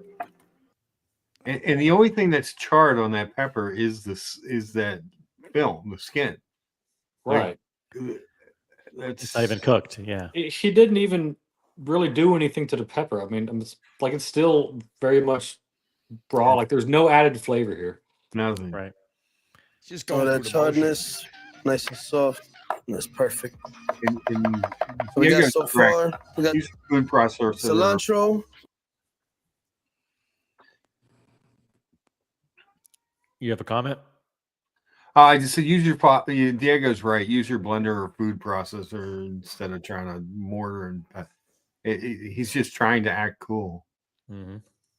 Dill, some lemon juice, and some charred jalapeno. So I'll mash up in there also. And again, it's very simple, People, they try to freaking complicate cooking and stuff like that. So be creative, have fun, use high-end ingredients, enjoy the fucking flavor, people. As he reaches into a jar Yeah, from yeah, Trader yeah, Joe's. Also, it's like the way that he is using like the pestle and mortar, like is a little bit weird. Like he's only doing one motion. You should also be doing like the swirling motion too, you know, on like the walls of it. But he's not doing that. So be creative, have fun, use high-end ingredients, enjoy the fucking flavor, people. I'll put some of this mayo in there, and boom. That's your base. A little bit of heat, a little bit of deliciousness right there. Gonna clean it up. Next step. I feel bad using this today because normally I do homemade beef tallow. I make at home with grass-fed beef tallow, with grass-fed beef fat. And we got to render it a couple times. Not the biggest fan of this brand, but this is what we got today. But again, I cook my steak always in beef tallow, grass-fed. First of all, it gives good flavor, and it's a lot healthier. But Read about it. that's pause. Yeah, I mean, it's fine to use beef tallow. I mean, it's very flavorful and everything. The main thing that you have to consider when you're searing a steak in a pan is the smoke point of your oil. So never sear a steak, you know, like an olive oil because it has a very low smoke point. You Right. typically want to use something like grapeseed oil because that has a much sort of higher smoke point. Yep. Animal fats, people. Always do a little water test also. There we go. See how it's jumping around? So pause. Yes. So there's a trick that you can do to make sure that the pan is hot. You just spritz a little bit of water in there, you know, and if the water sort of droplets, you know, give it sort of dance around a little bit, then you know that it's hot enough to sear. Yep. Perfect. A little bit of beef tallow in there. See how it's smoking up nice. Beef tallow has a very high smoke point, which is good. There you go. Smoke point. Reduce the heat a little bit. Yep. Lots of smoke. And don't forget, we're using a dry-aged ribeye. Beautiful. Grass-fed, of course. Me, I just like to use some salt. If you get a very high-quality piece of beef. Jeez, it's a lot of salt, right? Well, actually, so two things. One, you'll give like a thicker steak. It's fine to use more salt, like more pepper, so that like it further sort of penetrates into the meat. But if he had more time on his hand, or if he was a real chef, he would have dry brined at the steak, sort of, you know, over like a few hours or sort of overnight. At least 30 minutes. At least like Diego said, 30 minutes. At least. Yeah, and also the steak needs to be out for like at least an hour. Room temperature. Like you never want to pull a steak out of the fridge like immediately and then throw it on the grill because they're going to get very uneven cooking. Yep. Me, I just like. What do you think about the music that you hear in the background? You hear this kind of like squeaky Arab kind of themed. It's kind of like you're passing one of those halal carts, you know, and they've got like the Arabic music blasting, but it's kind of like a squeaky, you know, Tom and Jerry version. There seems to be a lot of sort of cultures sort of clashing here. Like we're doing like tacos, but we got like the halal, you know, and then you got like this like basic ass, you know, background and stuff. You know, like the whole vegan vibe almost, right? So it's weird. And don't forget, we're using the dry-aged ribeye. It is not dry-aged. Grass-fed, of course. It's definitely not dry-aged. Me, I just like to use some salt. If you get a very high-quality piece of beef, you don't need any extra like seasoning salts and all that bull crap. No barbecue rubs. Keep it very simple. High-quality beef. Pause. Some nice sea salt. That's fair. Really, yes. Usually, sort of like a bare minimum, you just need salt. But typically, I will always do salt and pepper. But that's it. Mm-hmm. If you get a very high-quality piece of beef, You don't need any extra like seasoning salts and all that bull crap. No barbecue rubs. Keep it very simple. High quality beef and some nice sea salt. That does the trick. I like ribeye, and then I would say skirt steak. I was contemplating today between ribeye and skirt steak. He should have And done ribeye took skirt the steak. cake. It's kind of a waste of a ribeye. Yeah, yes, it is. It is. Yeah. Lay it down. Pause. Press it down. So he did do the right thing there. He laid it away from him. You should never lay it towards you, because the hot tallow or like the hot oil could splash on you and hurt you. Now he is doing another good thing here. He is applying some pressure to it, because you want to make sure that all the points of the steak has good contact with the pan. That's right. So if there's a part like right next to a bone, for example, what he's doing is applying pressure on all the tender parts of the meat to basically Correct. make sure that it's being pressed against the surface of the pan, Right, for searing. right. Yeah. Lay it down.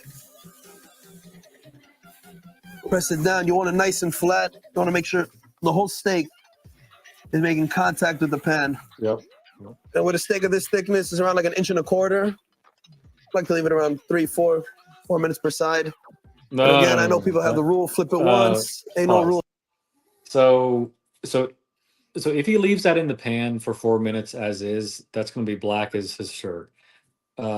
He needs to check it after about 45 seconds to a minute. Mm-hmm. Let's see what he ends up doing. Yeah. Rules in this. Sometimes I flip it once. Sometimes I'll flip it a couple times. It always comes out delicious. If it's too soft and mushy, it's undercooked. And if it's too hard, you fucked up. Best cook on the team? Okay, who's the best cook on the team? Question. The man in front of the camera right now. This man right here. Second best, I'll say my brother Roey. And then everyone else is trash. Avi, I know you think you could cook. You can't cook, my brother. I'm sorry. But you see that smoke? That's fucking important right there. Boom. Try to keep your kitchen clean also. It's very freaking important. I used to be the fucking dirtiest motherfucker in the kitchen. By the way, some flour tortillas for today. I was a big flour. Pause. Okay, so he's not making his own. Okay. So it's very easy to make your own tortillas.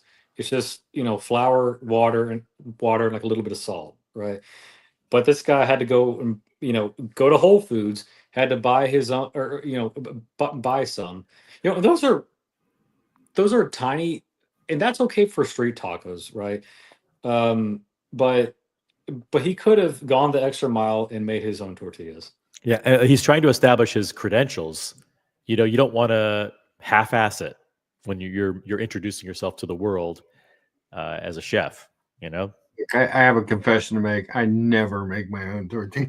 Yeah, Lucha, what the fuck, man? Neither does my wife. We live in Chicago is the capital of. I think there's more, if I'm not mistaken, there's more tortilla making factories in Chicago than anywhere else in the world. I'm a very white boy here, and I'm making my own tortillas, man. Come on, there's no excuse. So Logan, do you go to a Spanish store or a Mexican Yeah, store and yeah, just get the yeah. masa? The Yeah, masa's already- masa. Yeah, I mean, Exactly. we've done that before where my wife gets masa to make Puerto Rican pasteles, which is a Puerto Rican tamale. But Yeah. as far as the tortillas go, when we go to a Spanish store, in front of the whole meat counter, actually wrapping almost half the store, is boxes and boxes of all the different size tortillas, flour, corn, blue corn. Yep. Different sizes, different thicknesses, for every kind of, whether you're making tostados or whatever you want to make. So it's almost a waste. My wife actually has a wooden tortilla press. You put a ball of masa in there and she presses it. But really, it's like what he's holding in his hand. I mean, it looks like a fucking muffin. Yeah. Here. Let me show you my press. Hold on. All right. And your comment before we paused was something. Yeah, too much profanity for you, Curly. I mean, he can't change his personality. As a matter of fact, I don't know how long you want to go with this, but I got I got the origin story of Moses with him and how he grew up with his friends, where he worked. It was actually pretty interesting. It says Moses the jeweler exposed. I got it pulled up, or you could pull it up. And actually, it shows him why he blew up and went viral, because it shows his personality in the right how could I say it? Context. This is, I think you're right. I think this is some either a media team or somebody said, hey, you know what? Let's do a pilot series. Let's see how this goes. Maybe we'll get you on Food Channel. Yeah. And expand, make you more mainstream or something. I don't know. I think this is a passion of his. I think he like you said, if he weren't a dealer, the dealer's watch dealer in jewelry is something he stumbled into. He grew up probably idolizing, Bobby Flay and wanted to be a chef, but he never pursued it seriously. There was about 2 or 3 months ago. I asked this question. I was like, to watch guys. I was like, what do you think about this whole 47th Street? All these 47th Street dealers going viral now. Doesn't it cheapen the watch collecting hobby when these guys are like, first you had TPG, now you got these guys. Mm-hmm. And the funny thing is that he started out a series that was Day in the Life of Moses. I'll guarantee you, I only watched like 2. There's like 18 of them. I'll guarantee you've never seen this guy either cook or in a kitchen or anything. He's always either going to hotels, traveling, the whole jewelry thing. Now, does he put an emphasis on food? Yeah, he does. He'll, they order food, and he talks about it a little bit. So I wouldn't doubt that food is his passion. But this looks contrived. I mean, Logan, you wanted to show something? Yeah. So this is a proper tortilla press. This is cast iron. This is like 10 pounds here, and like the thing. So okay, so like it's nice and easy. What you do is like you open the press, you'll put 2 pieces of plastic, or well, I guess one sort of piece of plastic, or parchment. That's fine too. Like you put one down, you put your ball down, and then you put another piece of plastic or parchment over it, so that you don't get like the surface of it all sort of sticky. Mm-hmm. But again, this is this is cheap. You can go to like to any sort of Spanish market, pick one up like for 10, 15 bucks. Right. Yeah, we got one of those plastic made out of cast iron and wood. Yeah, the only plastic involved in my tortillas is the wrapper. There is a lot of discussion in the chat about Moses's hygiene throughout this video. The method that he's using to either clean or not clean his hands, to wash or not wash his hands, and all that stuff. I'm not an expert on all that stuff, but the chat seems to be quite taken with whatever he's doing in a positive or negative way. I'm not quite sure. When you are dealing with any kind of protein, any kind of raw meat, you immediately wash your hands afterwards. Otherwise, you're going to be spreading that shit everywhere, right? All right, cool. Let's keep it. We're almost done. We're going to do a 2-hour stream, so we're gonna finish on time. Flour guy growing up. Then I turned to corn. Okay, here we go. I used to be the fucking dirtiest motherfucker in the kitchen. Unlike TPG, he actually has a paper towel holder with paper towels, and he's actually using them. It was very freaking important. I used to be the fucking dirtiest motherfucker in the kitchen. By the way, some flour tortillas for today. I was a big flour guy growing up. Then I turned to corn, and now I'm back on flour. These are homemade from the Mexican lady. You know what I like to do also before turning Those are way it around? Those are You know what's in the pan? I like to dry tortillas. Yeah. Yeah, I agree. very small, right? out this top. He's I'm gonna keeping it dry kosher. Keeping it kosher. higher your surface is gonna be, the better color you're gonna get. And color is flavor on steak, of course. Slice up some slices of avocado. I was gonna make a guacamole, but I got a lot of good stuff going on it, so I'm just gonna do slices of avocado. Oh, look at that. Nice use of tongs there, by the way. I mean, it's actually like a decent sear. I mean, he went maybe just a hair. Oh, Chicken. 30 seconds too long, maybe, but Yeah. 20 or 30 seconds too long. Yeah. Let's see that the tongs are there right next to the cutting board. Watch him use great use of tongs here. Slices of avocado. Look at that. You can't buy class. Look at that color. That's that flavor. And normally I have a presser. I like to have a presser on top of my steak. Is this way you make sure you get contact? Yes. So you can buy these things called chef's presses. You can use them, like when you're doing a steak, when you're doing like a sandwich or whatever. That is good to maintain constant pressure to ensure that you have good sort of contact coverage with the pan. Makes Also sense. helps making smash burgers, huh, Logan? Yeah. Oh yeah. You can do that too. By the way, since Logan is on the panel, now's a good time to remind everybody that you can become a subscriber of Logan's channel. It's called Logan Hall's Grill Streams. I just dropped the link, so make sure you're subbed to that channel. All right, let's keep going. But if you press it down once correct, you're good. Any chef that wants it, by the way, the challenge, we can do a cook-off. I'll put a Rolex up. I don't care. We'll have fun with it. Action Bronson. I want to call him out. I always wanted to have a steak off with him. I cook a steak, he cooks the steak, better steak wins. Simple as that. Medium rare always. On a ribeye, medium. The question is, he should be reading the question. I mean, it's up on the screen. I get it, but for people who are listening, sometimes people don't watch. They listen. Right. They're doing stuff in the collab. He's looking to collab. OC. He's looking to. He keeps dropping big names on YouTube. People that have these foodie YouTube channels. Action Bronson, I think, He's trying to catfish. He's trying to catfish some people. Well, Action Bronson, what made him famous is he was a foodie guy for Vice. Then he started his own channel. I mean, the funny thing is his channel's called Fucking Delicious. But he's all New York, but he also travels the world, wine and stuff. So this guy's looking to expand his horizons besides being a 47th Street Mazal guy, obviously. But kind of falling short in my opinion. By the way, Lucha Bedic also has his own channel here on YouTube. Oh, boom. The link is dropped in the chat. Curly has his own channel too. It's called The Franchise Club. Dropping the link to that. French fry.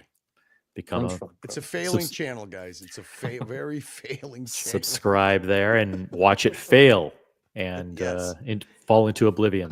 Hey, walk the journey to failure with me, boys. There we go. The steak, better steak wins. Simple as that. Medium rare always. On a ribeye, medium rare. Some steaks that even cook rare, but on a ribeye, you want to melt some of that fat also. If you cook it rare, then that fat is not melted yet, and it gets kind of chewy and tough. He's correct, right? Yeah, that's fair. You don't want to have raw fibers in there when you're. Yeah. I missed it. What is he cooking the steak in? What did he use as a base to cook the steak? Beef tallow. Logan. Yeah. Really? Yes. Beef talon. Yeah. Store bought beef talon. Beef. Cook it rare, then that fat is not melted yet, and it gets kind of chewy and tough. I'm going to say another hot take right now. It's going to get the people talking. I was just in LA last week. The tacos weren't that good. And every time I go to LA, it's not that good. Best tacos, Los Tacos número uno. Oh, he's saying LA good. tacos aren't good. No, this is a place that's by Grand Central Station, a very famous place. You see long lines there.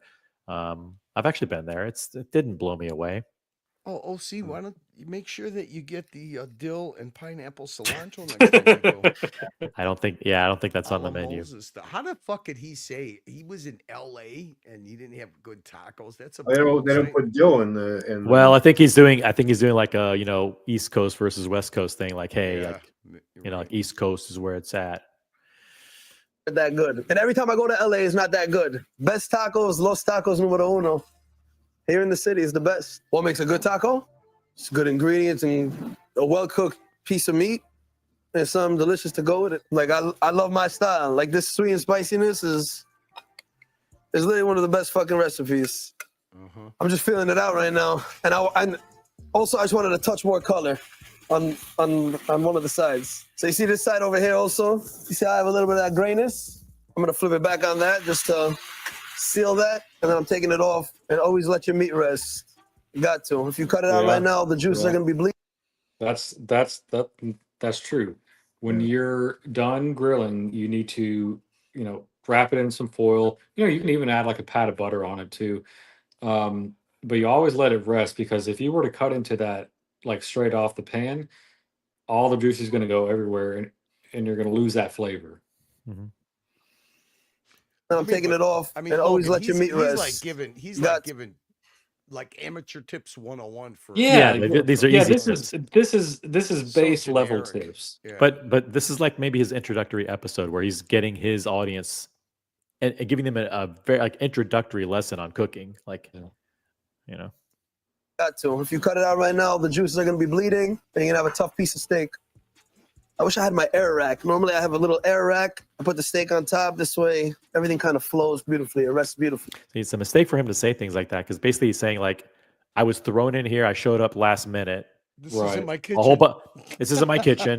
There were a couple of production people that bought all this shit, laid it out here. I didn't even prep it. I don't even know what's going on here. And it makes it look like amateur hour. You know what's funny? I bet you if you went through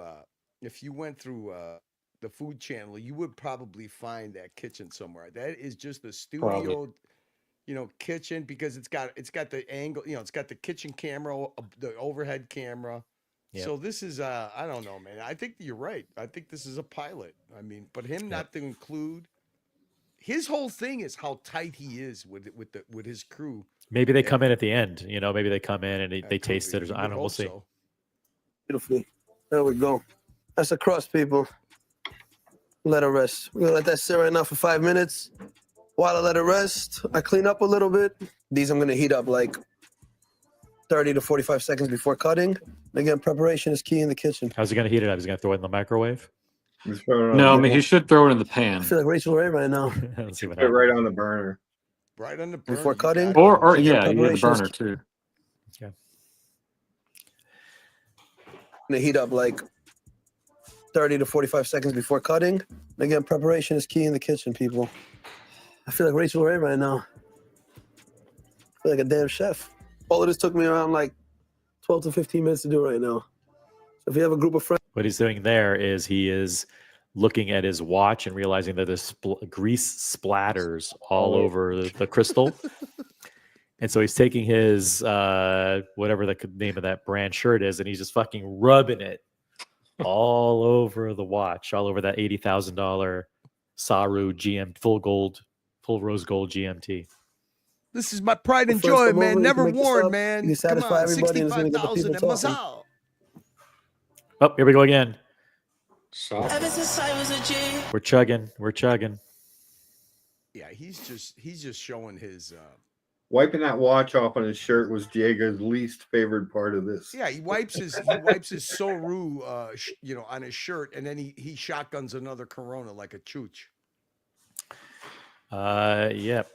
If you just joined us, this is the Original OC channel. We're reviewing Moses the Jeweler's introduction pilot episode of Chefin' with Moses, his new I like this. I network like the way show. Humble Pine just did a drive-by on your stream. Hello, all, and good night, all. I am old and aging, to bed soon, not even sure what I am watching, but see OC, Lucha, and Curly. Yep. Well, Yep. I mean, we're Humble Pie, just so you know, I have no way of letting anybody know, and I'm not creating another account. I viciously got banned, even for his birthday. But you did 2024 Hair of the Year. You got the award for 2024 Hair of the Year. It was you and Sean. Sean is a close second, but I don't know how to send it to you. I'll just send it to Tim, and I'll write the note in crayon. Humble Pine wins the award for best hair every year, so it's not even a competition. When I see Humble Pine, it takes me back to Pepe Le Pew for some reason. No, it's the fashion lady. What's her name? Fashion lady. No, I like Pepe. You remember Pepe Le Pew? You remember that cartoon? Pepe Yeah. Yeah.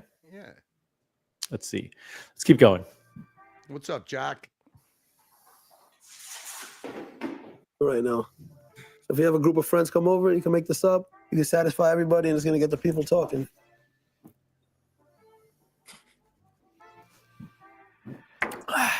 Slicing time, right along the bone. And there that is, a beauty. You know, personally, I would have preferred a little bit of a thicker steak, but it's a beauty. Why isn't it a thicker steak? This is your show, right? Yeah, Don't I mean, he's complain about supposed the to what the. have- What He's difference saying don't- does it make? He's slicing it in a little. I know, but thin don't strips. complain about the production team not doing it to your specs. You're the Right. star of the show. You say, Right. listen, I want a steak that's this thick. But it's You don't really the fucking- opposite. It's truly the opposite if you're making steak tacos. Right. Lucha, Yeah, true. watching this guy makes me want to order a pizza. I would have preferred a little bit of a thicker steak, but it's a beauty, and it's slicing like freaking butter. Center, beautiful. Can you zoom in Soft on as that? hell. No, I can't zoom in, but Okay. but it's not it's not red. It's a medium, is what it is. Yeah, I mean, I think he kind of overdid it. Butter. I would like my steak that way. You know, that would be perfectly fine with me. You know? Yeah, I agree. I mean, it's fine, but Pink center. so here's the thing: when you cook it the way that he did it, you end up with kind of a large gray band, and like the gray band is essentially the grayness between the actual surface of the steak and the inner sort of meat, right? And like again, ideally you want to have the least amount of gray band as possible. You make steak. You make steak tacos. It's steak asada, right? It's grilled steak. I mean, Yeah. what he's doing there is like, I mean, he's gonna put. That's something that you eat on a plate and you eat with a Right. fucking knife. You don't put Exactly. it in a taco. I mean, the last thing you want to see in a taco is medium rare meat. You know. Yeah. I don't get this guy. I mean, you go anybody that any Spanish or Mexican place, whether it's a taco truck or a restaurant, usually they use, we call it a skirt steak. They call it a steak arrachera. Same thing. I mean, flank steak. They cook it. Then what they do is they chop it up. They let Yep. it sit. They chop Yep. it up, and then they put it back on either a pan or something to sear it and bring the heat up again. Yep. You Yep. don't see all this red stuff on there. It's actually Yeah. not in a taco. It's kind of not the. You don't want to see that. I mean, so That's whatever. true. This guy's doing. What this reminds me of is that him and his partners come home high after partying, and he's got a steak, he's got a couple of ingredients, and he just puts all this shit together. Yep. I don't see that. Do you see this guy repeatedly making this? No. Logan. No. I think he's trying to cover a lot of ground in his pilot. But again, he's kind of sacrificing like a lot here too. I think this seems just like a mishmash of a lot of different fucking dill. Who uses dill? You get back to the dill. Green sauce with no tomatillo. I mean, Where's the fucking tomatillos, man? Come on. I know. All right, back to the action. It's a pilot, dude. It's a pilot. He's cooking. He's teaching you a lot of things. He's teaching you how to cook a steak, how to think outside of the box for Pico the Gallo, right? He's got to make it a little different. I don't know. I'm not loving this. But it's a I'm trying to beauty, and it's decide slicing like I wouldn't freaking buy butter. a watch from him, Pink and I center. wouldn't want Beautiful. him to be my cook. It's soft as hell. Look at that. This is gonna be the best fucking steak tacos you'll ever have in your freaking life. Assemble the taco. I'm gonna take this, touch of that green sauce, Wait a minute. He didn't even Bring that show over how here. he heated mix it up while it was sitting. No, he didn't show that. Just a touch. I mean, Everything you wanna do, just a that sauce touch. is just roasted jalapeno sauce. That's all he made. Yeah. And whatever. Okay. A taco you want to build correctly. You don't want to just overstuff that, Get a nice At least he doesn't use charred cheese. piece. Just like that. The famous sweet and spicy pineapple habanero pico de gallo. Touch on top. I'm gonna go for a center slice. Avocado. And then I made some of my homemade. These are some pickled onion and pickled jalapeno. This one is basically, the recipe for this is 1 part vinegar, 1 part water, boil them together, throw in some red onion, throw in some jalapeno, and I throw in some raw honey inside instead of sugar. Sugar might taste a little bit better, but you know, I try to keep it clean. And don't complain about the hand usage. Nothing I love is a guy picking stuff out of a jar with his fingers. Yeah. Sure, He's got that's nice. no. Yeah, this video wins the award for the least use of utensils ever. He just guaranteed that he should be the only one eating the pepper and pickled onions. I mean, Jesus. I just washed my hands. Yeah, right. Must have hurt us. Now we indulge.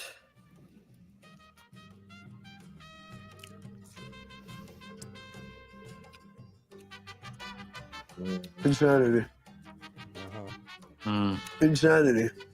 Literally fucking 12 out of 10. Just grab a beauty. It's a good show. I'm going for this one. Ah, you're right, OC. Here we go. There They is are.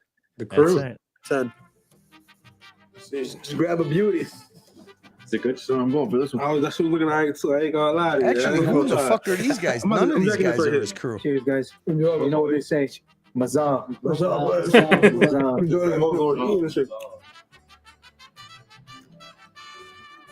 All right, I want to know where are Mm-hmm. where is his official Ray Dunn taco holder? No taco holder. Everything, as you can see, like you guys were talking earlier about the too much liquidity, too much water in the Pico de Gallo. You can see that when they take a bite, like just water is just like pouring all over the place. Yeah, Plus, water. Well, this see, steak is way too big of a cut for a taco. Yeah. Why Exactly. do I have a feeling that in the next month this guy's going to be doing raffles, $100,000 watch raffles, like via the CRM Kardashian? Deal. Those seem to be pretty successful. I think they're doing them every week at CRM. Nico's doing them too now. Oh yeah, he got into that. He calls it something, some challenge or war or some kind of game. He wrapped around it. All right, we got just a couple minutes left. We're almost done, but guys, believe it or not, here we go. 5 minutes. Mazal, guys. Mazal.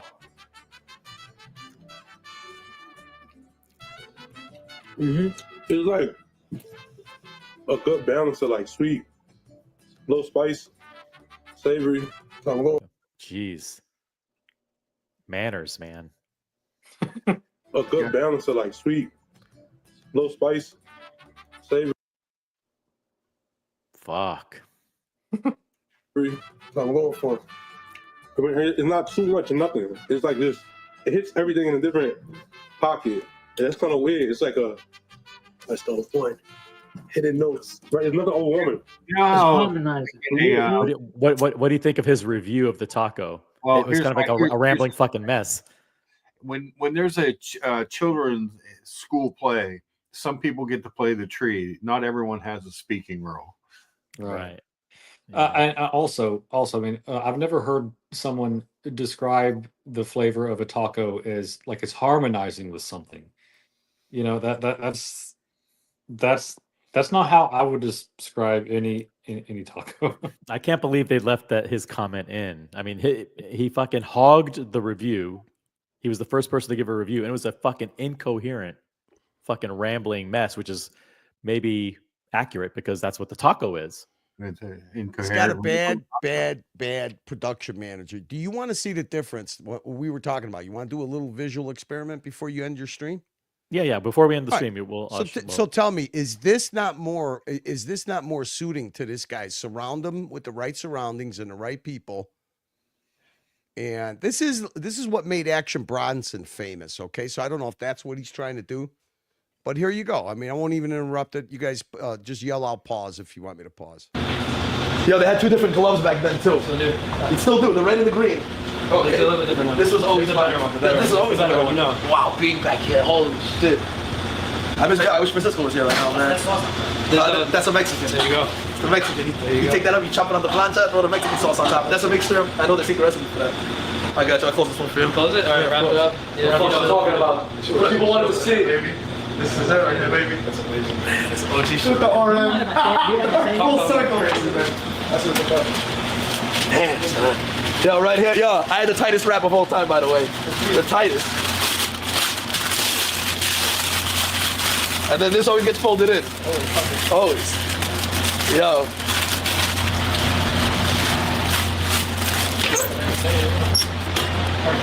I would teach that right here, baby. You can't teach this. Oh, nice bread. This is true. Take the thicker one. I know. Look for it. Look for it. This is the most pause. OG shit right now, man. Always at the This is the most exciting part of the video. I mean, geez. I mean, this is him. He used to work here. As far as being so interested in food, maybe he went back to this. But I mean, okay.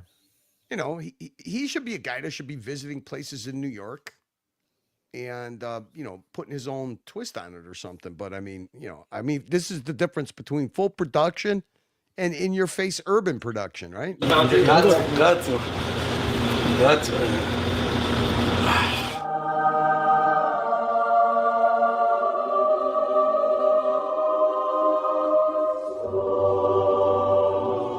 How many pieces are we doing? 6. Come here. I'm giving you a little extra touch of love though right now. Love, baby. Yo, that was so good. I'm gonna love, baby. Grab it from the bottom. Yo, Yeah, guys, I for a got small favor. And it's with loves. Thank you. Wow. Hot fire. Yo. Holy shit. Why are we close? Yeah, you're the man, by the way, for having us. Those are all the guys he grew up with, including his brother. Thank you so much, bro. Appreciate you, bro.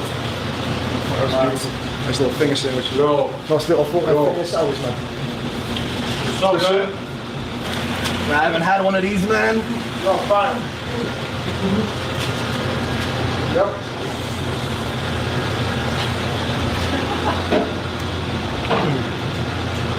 No more jewelry. Back to sandwich making, baby. And that's a wrap, folks.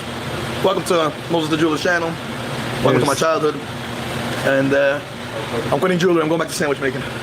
Love you guys. There you go. Maybe that's why now it's chilling with Moses or grilling with Moses or whatever. There's nothing more charming than bending over, leaning over a trash can to take a bite of your sandwich.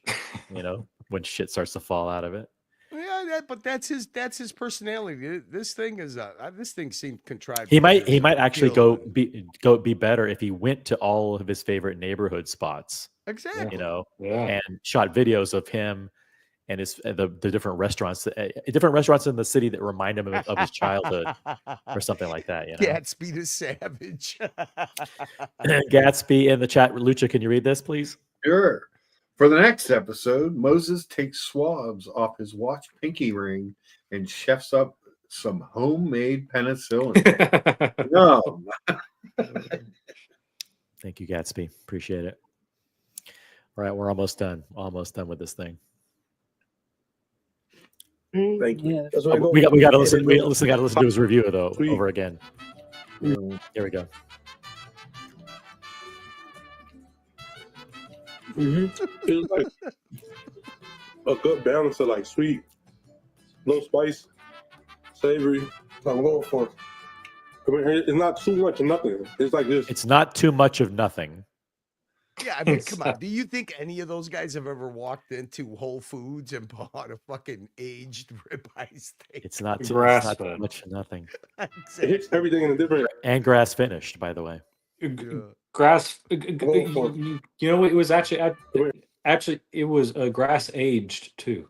It's not too much of nothing. It's like this. It hits everything in a different pocket. It hits everything in a different pocket. Kind of weird. It's like a. It's kind of weird. The guy says. It's kind fired, of weird. dog. It's fired. It's kind of weird. He says. That's the review. Look at the look on Moses's face. Watch It this. hits everything in a different pocket. And that's kind of weird. It's like a. Like, what the fuck did you just say? What you talking about, Willis? This obviously was set up by Moses and not the kitchen production crew for sure. Holy! Did you just say weird? It's like this. It hits everything in a different pocket. And that's kind of weird. It's like a. That's the whole point. Hidden notes. Right? It's not the old woman. It's harmonizing. There's nothing overwhelming. Harmonizing. Oh my God. That's the whole point. hidden notes. Right, it's not an old woman. Hidden notes harmonized. like Yeah. dill, man. I Like- could taste the dill. A touch of dill was genius. Moses, genius. Gatsby, Gatsby. another Yeah. super chat. Lucha, could you read this, please? Do you think any of these guys has ever used a napkin? Come on, we're all thinking it. Oh man, Lucha, let me help you out. Gatsby, $5 Canadian. Welcome to the mild hate stream. Do you think any of these guys ever used a napkin? Fuck no. Come on, we're all thinking it. Fuck no. I mean, that's what I mean. The guy belongs eating a sandwich that he made, passing it along to his fellas, eating it over the garbage. Come on, man. All right, we're almost done. This is good. Good stuff. Wrong venue for Moses. Wrong venue. Point. Hidden notes. Right, it's not an old woman. It's harmonizing. Yeah. Like, It's almost like when he says there's nothing overwhelming, it almost sounds like he says it's like an old woman. That's what I thought he said too. Oh, see, did this kid just say it's harmonizing? Harmonizing. Fuck me, What? Dad. Hey, I got a good word. Let me slip this shit in, bro. It's harmonizing, man. point. Hidden notes. Right, it's not an old Hidden notes. What is this? A fucking Cabernet the Sauvignon? citrus. Oh, the citrus. It's fucking It's very Merlot. fruit forward, right? The hidden notes. I could watch this part over and over again. I mean, it's not too much of nothing. It's like this. Not too much of nothing. Oh. Too much of nothing. This has got to be a clip. This has got to be a short right here. A good balance of like sweet, low spice, savory. Look at Moses nod his head like a fucking horse. A Watch, good balance watch of like this. sweet, low spice, savory. So I'm going for it. I mean, it's not too much of nothing. It's like this. It hits everything in a different pocket. Pocket, yeah. Moses looks like he is Moses- just coming to the realization that he is eating raw habanero. Exactly. Moses is, The dude's is the just dude's like, fucking- you know, these aren't my friends. These are my customers. Jesus oh fucking my God. Christ. Jesus Christ. This is fucking gold. I mean, it's not too much of nothing. It's like this. It hits everything in a different pocket. That's kind of weird. It's like a. That's the whole point. Hidden notes. Right, it's not an old. I mean, it's not too much of nothing. It's like this. It hits everything in a different pocket. That's kind of weird. It's like a. Kind of weird. That's the whole point. Hidden notes. Right, it's not an old woman. It's It's harmonizing. like old woman, it's like delicious it's, old it's woman. like it's like an old woman. That's the whole point. Hidden notes. Right, it's not an old woman. It's harmonizing. Yeah. Like, that's what we go for. That's what we went for, players. You know, my grandma used to say, "Shit, it's a good thing if they're not speaking while they're eating. That means that they're too busy enjoying it." While they're chowing down on my tacos, first of all, the biggest gift in cooking is seeing other people enjoy your food. It's the biggest fucking gift. And enjoy the moment, people. You got one None of life. them look Live it happy. happy. Be creative. Episode 2 incoming. What should I cook next? Comment down below. Peace. Oh man, episode None of 2. them look happy. They all look like they just ate raw habanero. Exactly. It's strange. You could see touches of. I think he's trying to emulate what Action Bronson does, but in the kitchen, because that guy goes, he goes on the street and he Some of goes the in the spiciest kitchen. peppers I in the- think that's what he just did here. I don't know. My throat is trash. Should we keep going? What do you guys want to talk about next? Well, you want to know how urban foodie should be done? You want to do that? Pull up You my do it, but I can't talk. So it's Pull it the up. stage is Pull it up. stage is yours. All right, so this is what this guy should be doing, okay? And this guy, Action Bronson, he's built a 1 million plus following on 3 different platforms. For Vice, other channel that he was doing was called Munchies, and now he's got his own channel. He's at 900 and something thousand. And you're in one of the greatest cities in the world for food.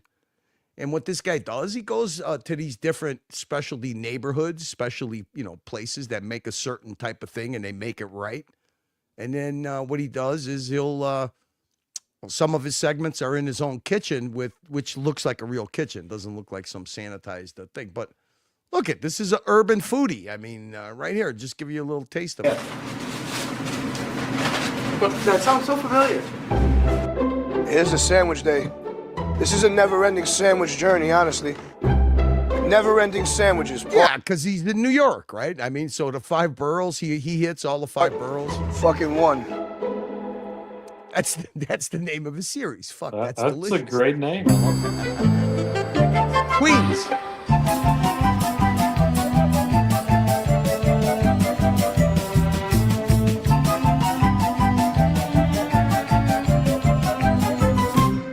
Thank you. Enjoy. I really like aesthetics. I know people are always like, you eat with your eyes first, and I feel like you eat with your eyes the entire time. Like, I cannot eat food. And the thing, too, that he does that I appreciate is he really does a service to these places. They have a lot of passion in their food and stuff. And I mean, a visit from this guy, you know, they'll have lines out the door forever. Food in a movie theater. Yeah. It has to be popcorn, like, because it, like, disgusts. I would describe it as just like accessible sandwiches, but that are maybe interesting enough to like keep you coming back over and over again. I like to mess around with like American classics a little bit. We kind of just take a bunch of different things and kind of just make it stuff. Amazing. That's it. Hello. Hello. How are you? Good. How are you? Nice to meet you. Rapper, Welcome. wrestler, and Your foodie. array of plates is what I dreamed to have. These were my plates. Those We, are like, your. I collect them before we open them, and I was like, that's what what though? I want to serve everything on those plates. It makes Can I borrow them? Yeah, you can borrow them. I'm jealous as fuck right now. See, Lucha, if he saw your plates, he'd be jealous too. They don't make plates like that anymore. Look at that. What are you gonna have? I want it, but I can't afford it. I mean, honestly, Proof dude, of low if you value. can't OC spend can afford $100 to make sure you YouTube have- Premium. I also want. I love This turkey is sandwiches. Curly. I was built on turkey sandwiches. Oh, Curly. same. Well, chicken meatball. Both of us. Yeah, By the way, thank you, Johnny Johnny O. Johnny O for the super chat. Appreciate it. Go ahead, Lucha. Johnny O, $5 super chat. Thank you for supporting the mild hate stream. Is that what we're calling it, Curly?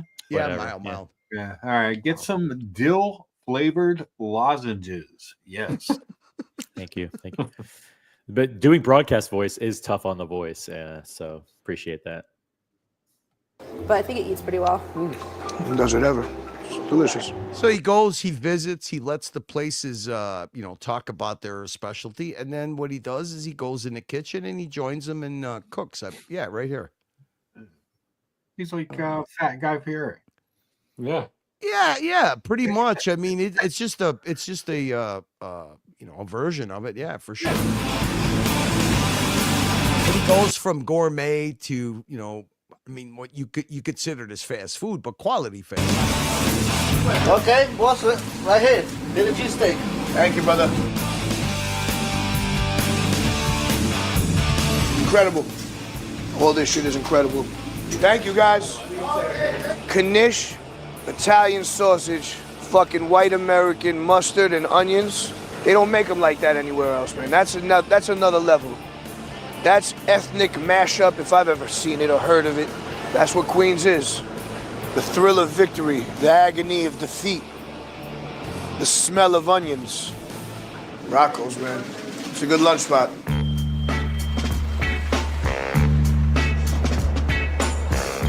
Filmed on this stretch of street 2014. Oh yeah, for milk, right? With this? Yes. Hey, when you look at turkey sandwich. So instead of clean being like plain, it's clean because I don't know what I'm looking at there. it's unadulterated. I love that. So That's we're right. using Takes a lot of thought. Yeah, every ingredient on every sandwich here is there intentionally for a reason. It hits unbelievably delicious. Oh wow! Honestly, I never had it served tableside and fresh. This is crazy. And then what he does is he mixes it up where he goes in his own kitchen and cooks for a bunch of people. So yeah, I don't know what Moses is trying to do. Quite interesting, but I think he's kind of emulating what this guy does, to be honest, or most food channels do, right? I mean, one night restaurant. He's famous for this too. It's his form of giving back to the community. He does these pop-ups and he feeds people in the street, and he has a lot of his friends which own restaurants and bakeries and specialty places. Donate all the stuff. So it's pretty. Yep. Here he is in his kitchen, just to give an example. This is the highest culinary achievement you could possibly honestly have, is to make a good chicken cutlet. Otherwise, some really delicious olive oil crackers. I'm gonna fucking put that on mute. Only amateurs keep their fucking ring around. What is this? Animals. Absolute fuck. I don't like fucking motion detector urinals.